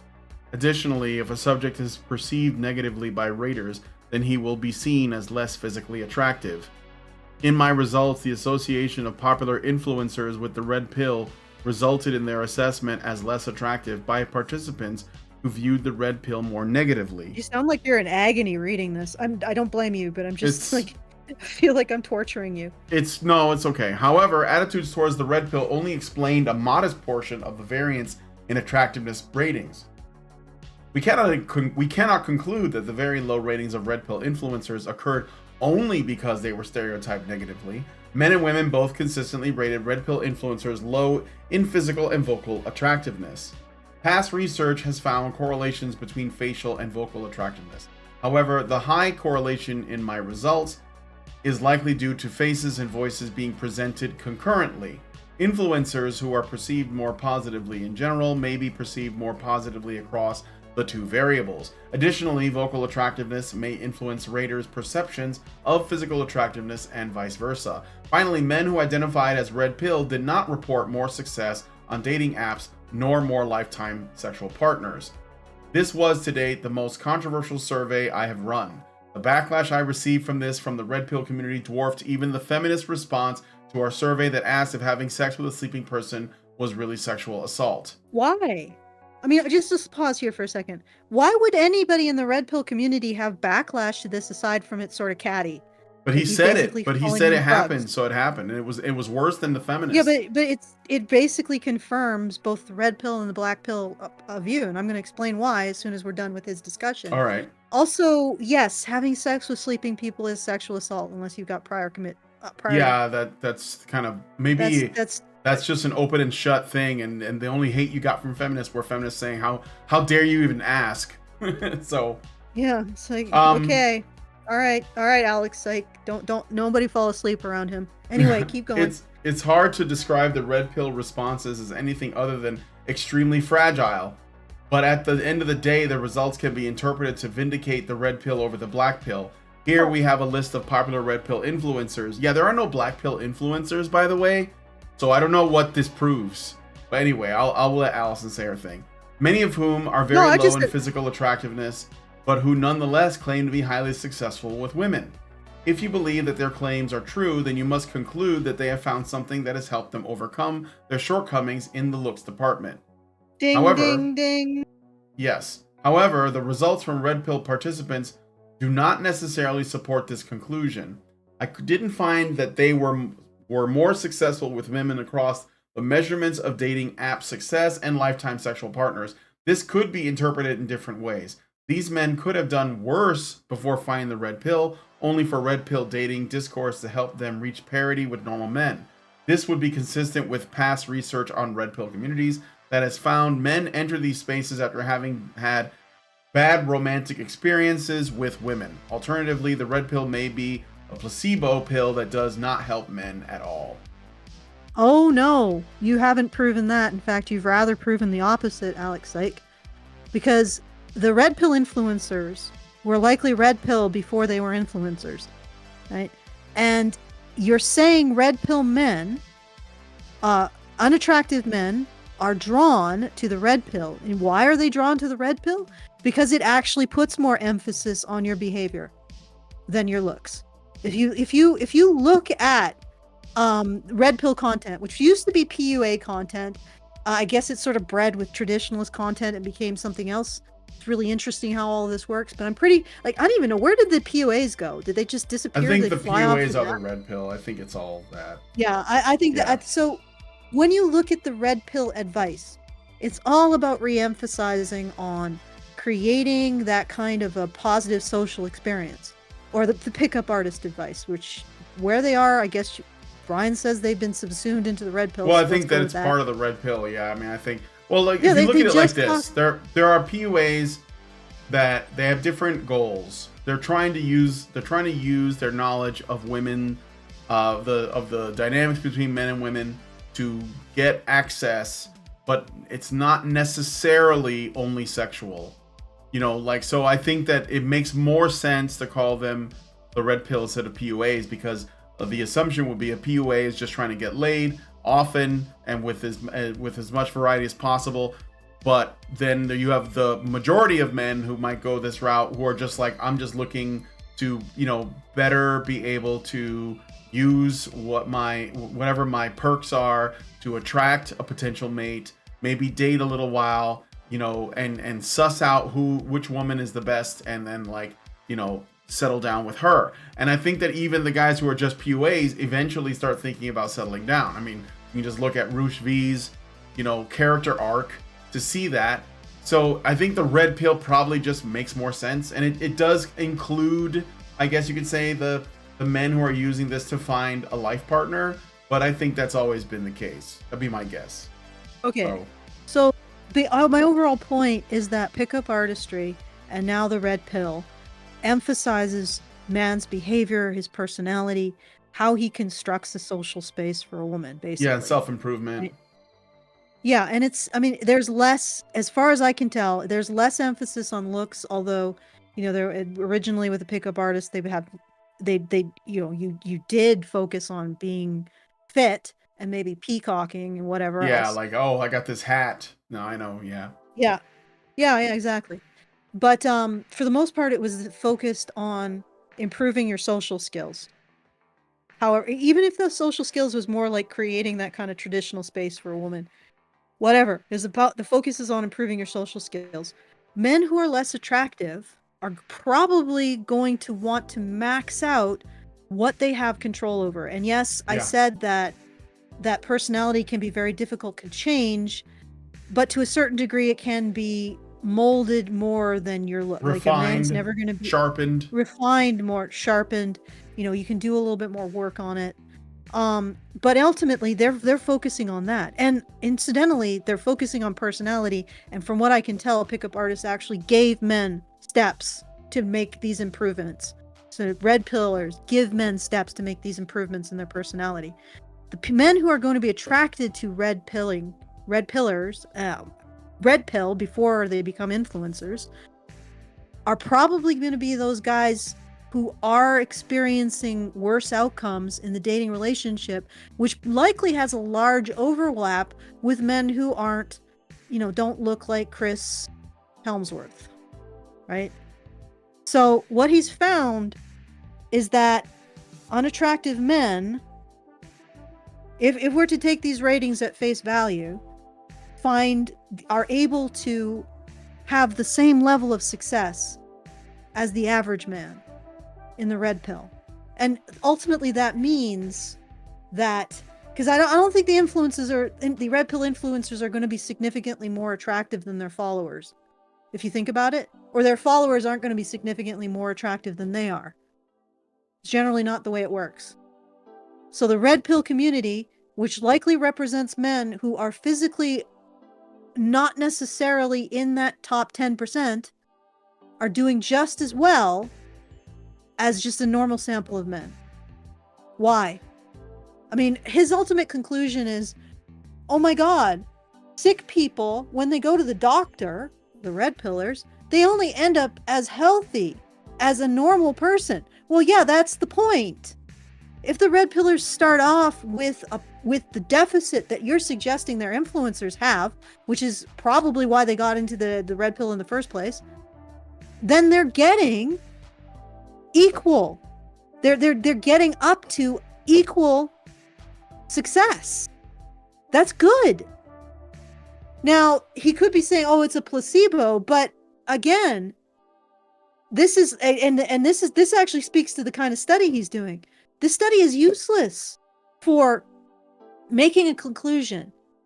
I mean, I would say this probably points out to the conclusion that the red pill is doing something, or pickup artistry is doing something for men who don't have the advantage of extremely good looks, or even tend to skew downward or less average, below average looks. Like the red pill is doing something to help them. I think that's what this would tend to look at. But you can't prove or disprove that based on this survey. You can't make any assumption about what's going on based on this survey. What you'd have to do is look at the men prior to the success of these men prior to looking at the red pill, and then after. It would have to be a longitudinal study. Excuse me. Sorry. I'd suddenly have like a hair in my throat. You'd have to do a long-term study to look at their success before and after engaging with red pill content. So ultimately, what is the worth of this? What is the worth of this study? It doesn't have any worth. What did it find? People who look at other people, people judge people based on whether or not they agree with their ideological beliefs. Although for some reason, despite the fact that women find red pillers ick, which is another interesting finding, they still have the same success as normal guys. Mm-hmm. So not only has he not proven or can't prove that red pilling is a placebo or red pilling helps, he also can't prove that red pilling doesn't help, which I'm guessing is what he really wanted. Yeah. He really wanted to prove I think that's that what he really wanted. What he really wanted and was of to course, prove like that if you have an issue, you're just fragile. He just said they were But also- fragile.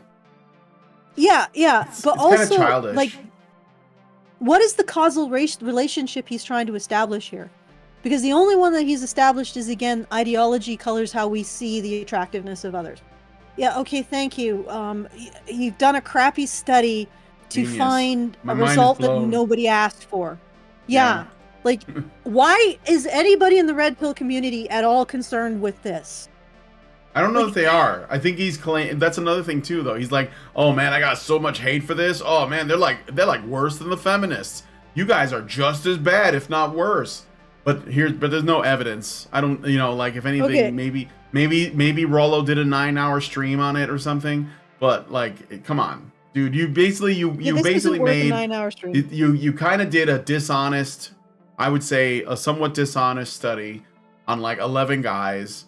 And then you're using that to paint like everyone, and that includes us. I know that we're not technically part of it, but that's what he would say, because he argued with Allison too. It doesn't matter that, like, that's why he said in the outset. That's why he said at the beginning. He said the red pill is really hard to pin down because everyone's claiming that they're not part of it, and yet I see these patterns, and so because I don't exist in a box, I exist. It's like I'm in the metaverse outside of that.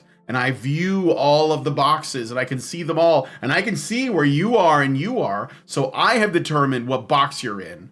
And therefore, even if you can give me all the proof in the world that you don't actually fit in that box, I'm fairly certain that's just cope and you actually fit in that box. So I'm going to put you in that box, and then I'm going to judge that box based on other people who are in that box that I've also created and put them in. And you can't refute it, because if you do, that means you're fragile. So that's proof that the box is real, and I put you in it. I mean, I'm not even mad. I'm just saying that's all it is. It's like, none of this is useful. It's a lot of, looks like, some like fucking midwit will look at it and say, wow, he's like a psychologist. He did studies. He's got graphs and tables, and he made conclusions. This is amazing. Who is this? This is an amazing guy. Incredible work. This is life-changing. Get him on all the news shows. He's got a braided beard and a man bun. This guy obviously knows women. It's so phony. It is. Yeah, it's. I'm sorry. That's just my opinion. You don't have to. You can disagree if you want. Well, I think that just from a look at this. Again, I don't know who the people he interviewed are, where he got them from, or he surveyed are. But ultimately, the only thing he can say from this, which, like, it doesn't seem like a very good study to begin with, and it's not peer-reviewed, by the way, as much as that's worth. Yeah. But is that people rate people based on their ideologies. They rate their attractiveness based on their ideology, despite the fact that women find red pill influencers ick, or red pillers ick, they still date them at the same rate as everyone else. So, and also this really speaks to, it doesn't matter what your personality is, because he's Alex Psych is really big on the personality thing, right? This would speak to, if it doesn't actually show that red pill men who may tend to be less attractive, and that's not an insult, it's just an observation, are using red pill to actually improve their dating odds. It speaks to this idea that if it doesn't matter, then personality doesn't matter. It doesn't matter if you're red pill. It doesn't matter if you're blue pill. It doesn't matter if you're liberal. It doesn't matter if you're conservative. All that fucking matters is, are you 6 foot? Do you have a six-pack? Yeah. Do you have six figures? Okay? That's the other thing that it would tend to point to. That none of this shit matters to women. It doesn't even matter if they feel ick in the response because the guy's a red pillar. If he's over 6 foot, he's got a 7-pack and he's making 7 figures, they don't care. They'll just slot them into the Christian Grey box in their brain. Right? They don't care. So all of this kerfuffle would tend to prove the black pillars. Okay. Yep. Congrats, Alex. But it doesn't really tend to prove anything because it's bad. And he should just say this study cannot prove any of this because I'm basically just looking at whether or not ideology makes people think other people are ugly. And you found that it does. And you've also found that red pill men have the same amount of sexual partners as other men. Okay, these are the 2 findings that you got. They're pretty milquetoast, to be honest.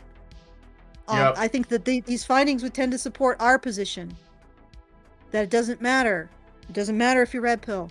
It doesn't matter if you follow Alex Psych. It doesn't matter your political position.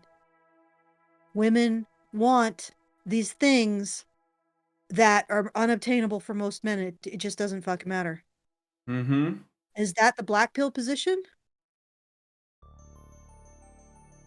I think so. Maybe. I don't know. I'm trying not to be black pill because I still think that I think it's still possible for men to navigate this. Yeah. It's just that there has to be something else. Some other thing that men give women aside from another earth and a half of material resources, because we don't got that. Sorry.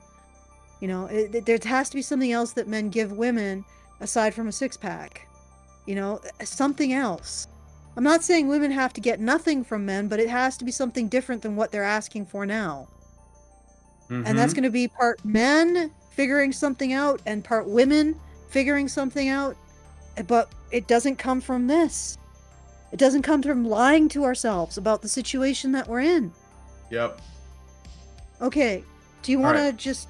do you have any final thoughts? No, I mean, you basically said it. I think I said what I wanted to say. I did get another super chat from Zeranx. He gave us $5. I think it was $5. No, $10. Sorry, $10. And thank you for that. And he says, we talked to Paul Elam not too long ago. He confirmed a sentiment on the red pill that Brian read out to him. Don't know if intentional, but we can't seed red to toe dipping spoilers anymore, please. We can't seed red to toe dipping spoilers anymore. Not sure what that means. Sorry, my memory. Okay, read it again. All right. We talked to Paul Elam not too long ago. He confirmed a sentiment on the red pill. I think that is there's like a pill emoji that Brian read out to him. I don't know if intentional, but we can't seed red pill to toe dipping spoilers anymore. Okay, red pill. It was another pill. Oh, okay. So I think toe dipping spoilers anymore. Oh. What he's saying is that he doesn't want to allow, I guess Rollo and the others, or Andrew Tate and them, to sort of define the red pill. Yeah, I don't think we can. I don't think we can stop the that red though. pill isn't really. We can't stop that, but we can certainly call out people who, because I think that Teal Deer said this. I think there is a lot of people who are being through the algorithm, whatever, they're artificially propped up because they make for convenient straw men representatives of what we do. Straw men. Yeah. So why is Andrew Tate big? Well, because the media made it big. Why? Because he says he does a lot of dumb shit. He's somebody that you can easily hate. So they do that and they say this is what the whole thing is. And this guy fell for it too. Because he basically he put him in the study. He put him and Sneeko and the whatever podcast and Fresh and Fit. These are all really, really easy targets. Why isn't Pearl on there, by the way? Is because she's not a man? Because she's huge, but she's not only talking about the dating scene. And she is calling out women. Maybe that's why. I mean, it's Teal Deer. He's in the chat. So, can I get in here? Just Brian, just let me speak. Okay. I've been trying for go ahead. I don't know if it's because I'm really low. because maybe you're not hearing me. Andrew Tate is not very controversial if you really No. think about it. He puts the onus back on men. Like, this is the Yeah. big thing that everyone is terrified of, is the idea that we have to rely on women to actually do something, right? To actually take responsibility. That we have to rely on women to take responsibility. And when I look at this stuff, like the kind of stuff that's happening to our civilization, this isn't new, guys. This kind of party, the single women, is likely, I would honestly say, is likely a contributing factor, if not the main factor, to the collapse of the Bronze Age, which was a very similar situation to our own. So, but the only way out of that is for women to take responsibility for their expectations on men, for the pressure they put on men, and then decide to ask for something different, something more reasonable, something more functional, something more pro-social. And then we overcome the difficulty. That's the only thing I've seen, is how it works throughout history. Nobody wants to go there. Everybody wants to put the blame back on men. Men need to man harder. Like that guy, Sergio.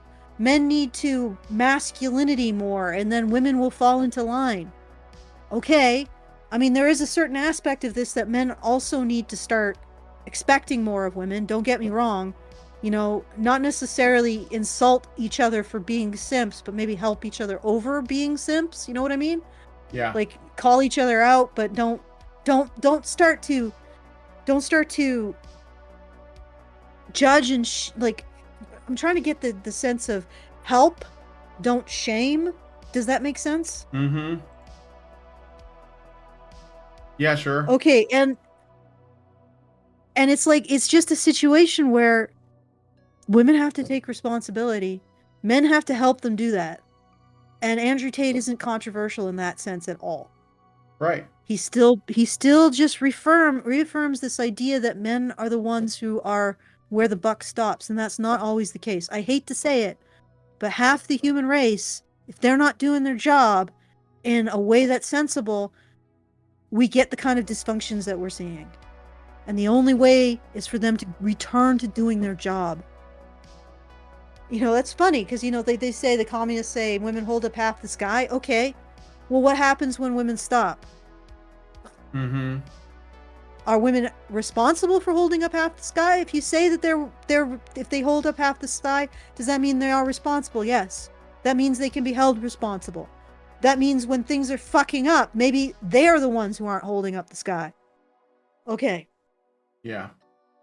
Do you want to go through the Helen Pluckrose thing? Yeah. As long as it's short, I mean. Short. Like, I mean, late. it is pretty it's short. Late over here. So, what was that? Just switch gears and talk a bit about how Helen Pluckrose, like this announcement, and then all the shit she got for it. Yeah, I know. So you guys know Helen Pluckrose is the grievance studies. So Helen Pluckrose, pictured here, was one of the grievance studies professors, along with James Lindsay and Peter Boghossian. We had Helen Pluckrose on our show once. It was like a couple of years ago. It was me, Aiden Paladin, and her, where we talked about the grievance studies thing. And Helen Pluckrose has been, according to GenSpect, we are thrilled to announce Helen Pluckrose has joined our advisory board. Helen Pluckrose is a political and cultural writer and commentator who highlights and opposes ideological capture in vital institutions. Helen, above all, just wants people to value evidence-based epistemology and the free exchange of ideas. And the internet lost their mind. And I would say that Helen Pluckrose is not really like all that, like, I don't know. I just don't, she's not that based. So I'll just put it that way. She seems like a nice person. I had her on the show. Not that based. Just saying. And that's just like, you guys, you know, have whatever opinion you want, but that's what I think. Now, I'm not raging about it, whatever. I think everybody, you know, they're moving at their own pace. Everybody's where they are. Yeah, people are where they are, right? So as long as you're pursuing truth, then hopefully and I'll continue to pursue truth, and hopefully we'll arrive at the same place. But right now, I don't find her. What I'm saying is, she's like J.K. Rowling, just not that base. Like, I'm just like, okay, I don't know why everybody's so mad at her. She's not really doing anything to blow my skirt up. But what? Okay, I don't think she's comparing her to J.K. Rowling. No, I'm just, in terms of the reaction. Hates men. No, in terms of how much Yeah, okay, I gotcha. Yeah, for opposite reasons. I don't think they're the same person, but okay. So let's look at the replies to this good news. Genevieve Gluck says, very disappointing. Pluckrose has a history of mocking women generally, but also those who question her claims that feminism, example radical feminism, is the source of gender identity ideology. GI was developed by sexologists and psychiatrists, but she appears to have a bias in this. This sounds like a familiar conversation that we've been listening to for like the past couple of weeks. It may have been developed by sexologists and psychiatrists, but feminists were the ones who politicized it. Couldn't those sexologists and psychiatrists also be feminists? It's not like of course they can, but there's plenty of feminist psychologists. In fact, I would bet that most of them are. Yeah, but they're trying to say, oh no, it wasn't us. It doesn't matter. You guys are the one who politicized it. You're the ones who gave it political power. The end. Okay. Here's another one. This one's interesting. DJ Lippy says she has expressed some pretty lesbophobic comments. The hell is lesbophobia? About butch lesbians in the past likening them to men. Meanwhile, she refuses to engage with the substantive aspects of the debate and what defines true trans, other than aforementioned digs at GNC women. Wow, what is this lingo, DJ Lippy? GNC women? Gender normative? Gender non-conforming women. Gender non-conforming. Oh, okay. Other than not non-binary, a whole different beast. Well, you certainly play, if you are a butch lesbian, you certainly play the victim really like a femme. So yeah. I don't think you're that non-conforming. Yep. So essentially she's being skewered for the increasingly confusing Here's another one. Ideological minefield. Does Helen still believe that women do not face abuse or discrimination? That trans activism is an anti-patriarchy movement? That it does not... So wait, I thought that trans activism was not a feminist thing, but now it is. In the same thread! No, Where's the other bitch? Okay.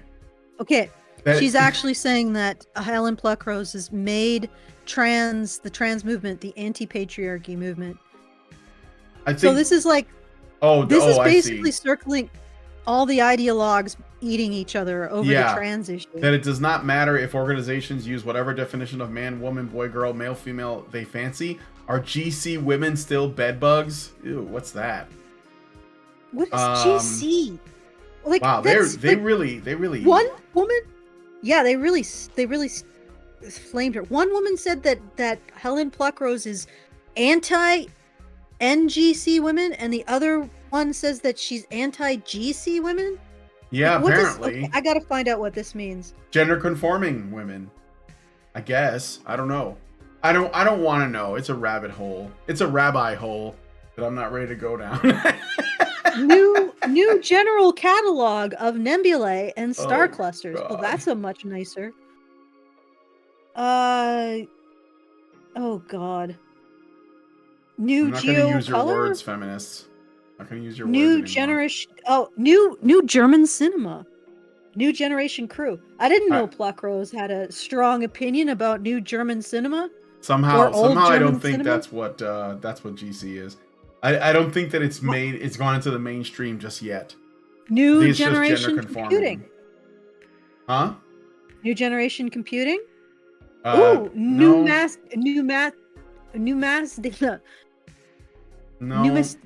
Pneumatic Guarantee Corporation. No. Do you write GCN for GameCube? An acronym referring to the GameCube. Yeah, the GameCube. This I can get behind. Are you saying GameCubes are bed bugs? I'm insulted. Okay. So I got a super chow and a super chat. Gender critical feminism. Gender critical. Oh, non-gender. Okay, so it's gender critical feminist. Trans exclusion. Okay, all right. So we got it. We got it. I'm sorry, folks. It's not new German cinema as much as we would hope it would be. It's something far less productive to human existence. Apparently, GC is gender critical, and then non-gender critical. So apparently, gender critical means what? Like that you're critical. Gender critical means TERF, trans exclusionary radical feminist. Critical means woke. It's wokeness. No, I think gender critical is gender critical the like. I think honestly, that it's critical of the. We need like a spreadsheet to keep a track of all of the feminists. We need like a thesaurus, like a glossary of terms. I don't care. I really don't. I don't care. I want people to just use English. Okay, gender critical feminists believe that sex is biological and immutable, while believing gender, including both gender identity and gender roles, to be inherently oppressive. Okay, so gender critical feminists, they believe that sex is biological and immutable, while believing gender, including both gender identity and gender roles, to be inherently oppressive. So, gender identity is inherently oppressive. They reject the concept of transgender identities, believe that sex is biological and immutable. All right, so for some reason we're acting out our biology, but also women are socialized by patriarchy to be oppressed. Good grief. It'll be fun. Are you still there? I'm here. I want to show you something really quick. I'm just gonna jump to this bit that I wanna hear. No offense, but it sounds like some fucking commie gobbledygook. That's what I think. How do you believe that gender identity is both biological and oppressive? Like, how do you say that men are oppressing women, but also that gender identity is a result of biology? Like, okay, so all of the things that women have done in the past are both the result of a biology, but also the result of oppression. Yes. Or is it just... Well, but the thing is that they're not even doing that. They're saying that women identifying as women is inherently oppressive. Well, okay, well, stop doing that then.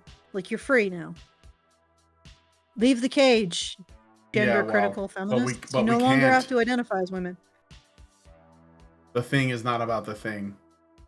All right, I got super chat I really, really, really want to understand this. Like, I really want to understand this. Like, let me just read it again. Let me see if I can make it work in my head. Gender-critical feminists believe that sex is biological and immutable, while believing gender, including both gender identity and gender roles, to be inherently oppressive. They reject the concept of transgender. Okay, so what they're saying is that... They're TERFs. Women's gender identity is oppressive, but also biological and immutable. Yeah, being a woman is oppressive, because if you could change your gender, then you could also decide to not be oppressed anymore. So that can't be allowed. So it's fixed. It's fate. But also you can't transition. They have to be. That's gender critical feminist is popularly known as TERFs or second waivers. I feel bad. Huh? Even if you don't think that Helen Pluckrose is particularly based, I feel bad that she has to wade through this morass of bullshit. No, my point is not that I don't feel bad. My point is that being like moderate or limp-wristed in your beliefs does not protect you from these people. So you might as well just go all the way in. You may as well go to the hilt and just be like, this gender critical because they're going to hate you no matter what. So there's no point in being like limp-wristed and like, well, I'm a feminist from the second wave. Like that's what Helen Pluckrose said when I interviewed her. Well, I believe that women are, and it's like, okay, you can if you want, but it's not like you're going to be able to tell them, hey guys, I'm kind of feminist, because they're still going to eat you alive in the comments. They don't care. So like, why? Yeah, you either conform or you die. Yeah, like, just the gender critical. The gender critical feminists sort of sound like they want to have their cake and eat it too. Yeah, of course. Well, That's it. Welcome to feminism. It's like They want almost welcome to the women, basically.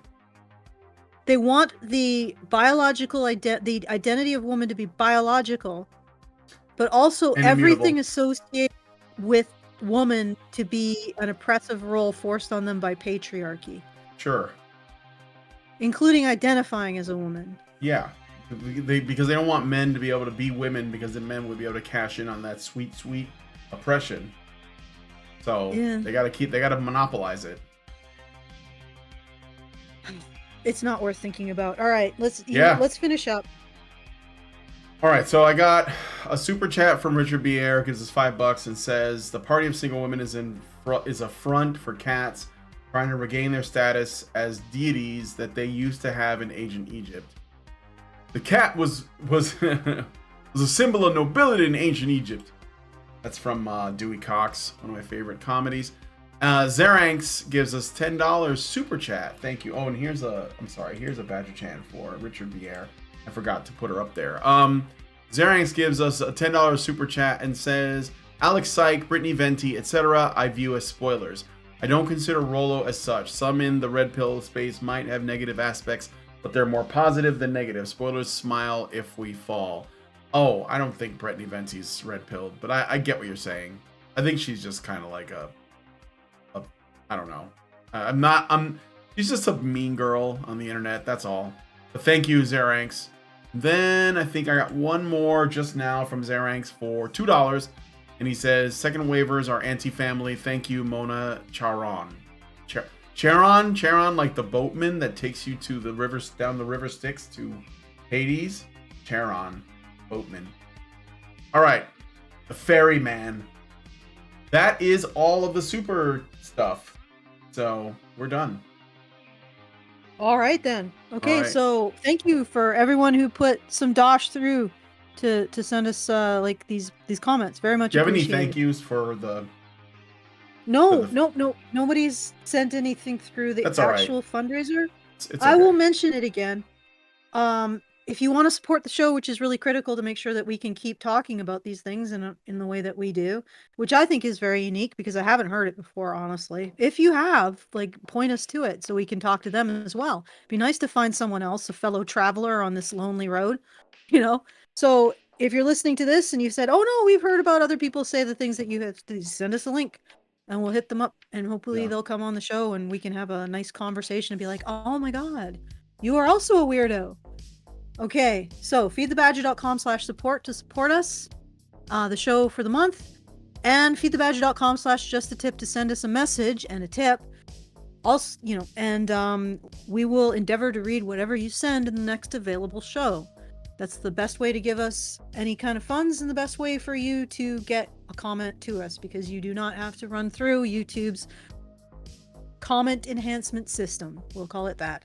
So once again, feedthebadger.com/support to support the show, feedthebadger.com/justthetip to send us a comment and a tip. Back to you, Brian. All right, so if you guys like this video, please hit like, subscribe if you're not already subscribed, hit the bell for notifications, leave us a comment, let us know what you guys think about what we talked about in the show today. I have links to everything in the description, including a video we didn't really get to, but maybe we'll do this another time. Where roaming millennial Lauren Chen spoke to Carl Benjamin Sargon of Akkad, and the topic of men and women did come up. But maybe we'll look at this another time. Just keep in mind, like what we talked about today, in terms of Alex Sykes, who totally is not a Fed or works for them, and what the different things people are coming up with might be. So anyway. Please like, share, subscribe, comment, hit the bell, and we'll talk to you guys. Wait. Brian, could you just clarify what you were saying? No, I just want you to clarify because I didn't quite understand what you were saying. Something about Alex Syke and what people are saying. Well, Alex Syke has he had a certain view on what the problem was, and Lauren Chen and Carl, their perspective's a little different. And I think that their perspective is more fair, although I think there are still some blind spots. Yes. But okay, I think gotcha. I think what I get from it is, I honestly believe this. I think that Lauren Chen and Carl They do care about these issues, and they're aware of the potential like damage that's coming if these are not addressed. And I think that Alex Syke is just like, I don't know, selling something. I don't know. I mean, he's selling not your problem fields. Yeah, That's what he's selling. I can't Alex think of what Syke, it could be, but it's not helpful in my opinion. Not your problem fields. Yeah. Alex Syke is telling everybody, it's not our problem. We don't have to worry about it. It's men's problem. They have to fix it. And we don't have to change. And we don't have to hold women to account. We don't have to hold our institutions to account, which is probably even the bigger thing. We don't have to hold our institutions to account. We just blame men some more. It's a not our problem field. Not our problem. Okay, continue. Okay. Sorry, I just wanted you to clarify because I was confused. That's kind of what it is. All right, but anyway, yeah. So thanks guys for coming on the show. Check out the links and share this video because sharing is caring. And we'll talk to you guys in the next one. See you later, machines. Men's right activists are machines, dude. Okay? They are literal machines. They are talking point machines. They are impossible to fucking deal with, especially if you have like a couple dudes who have good memory on top of that too. Holy shit, you're fucked.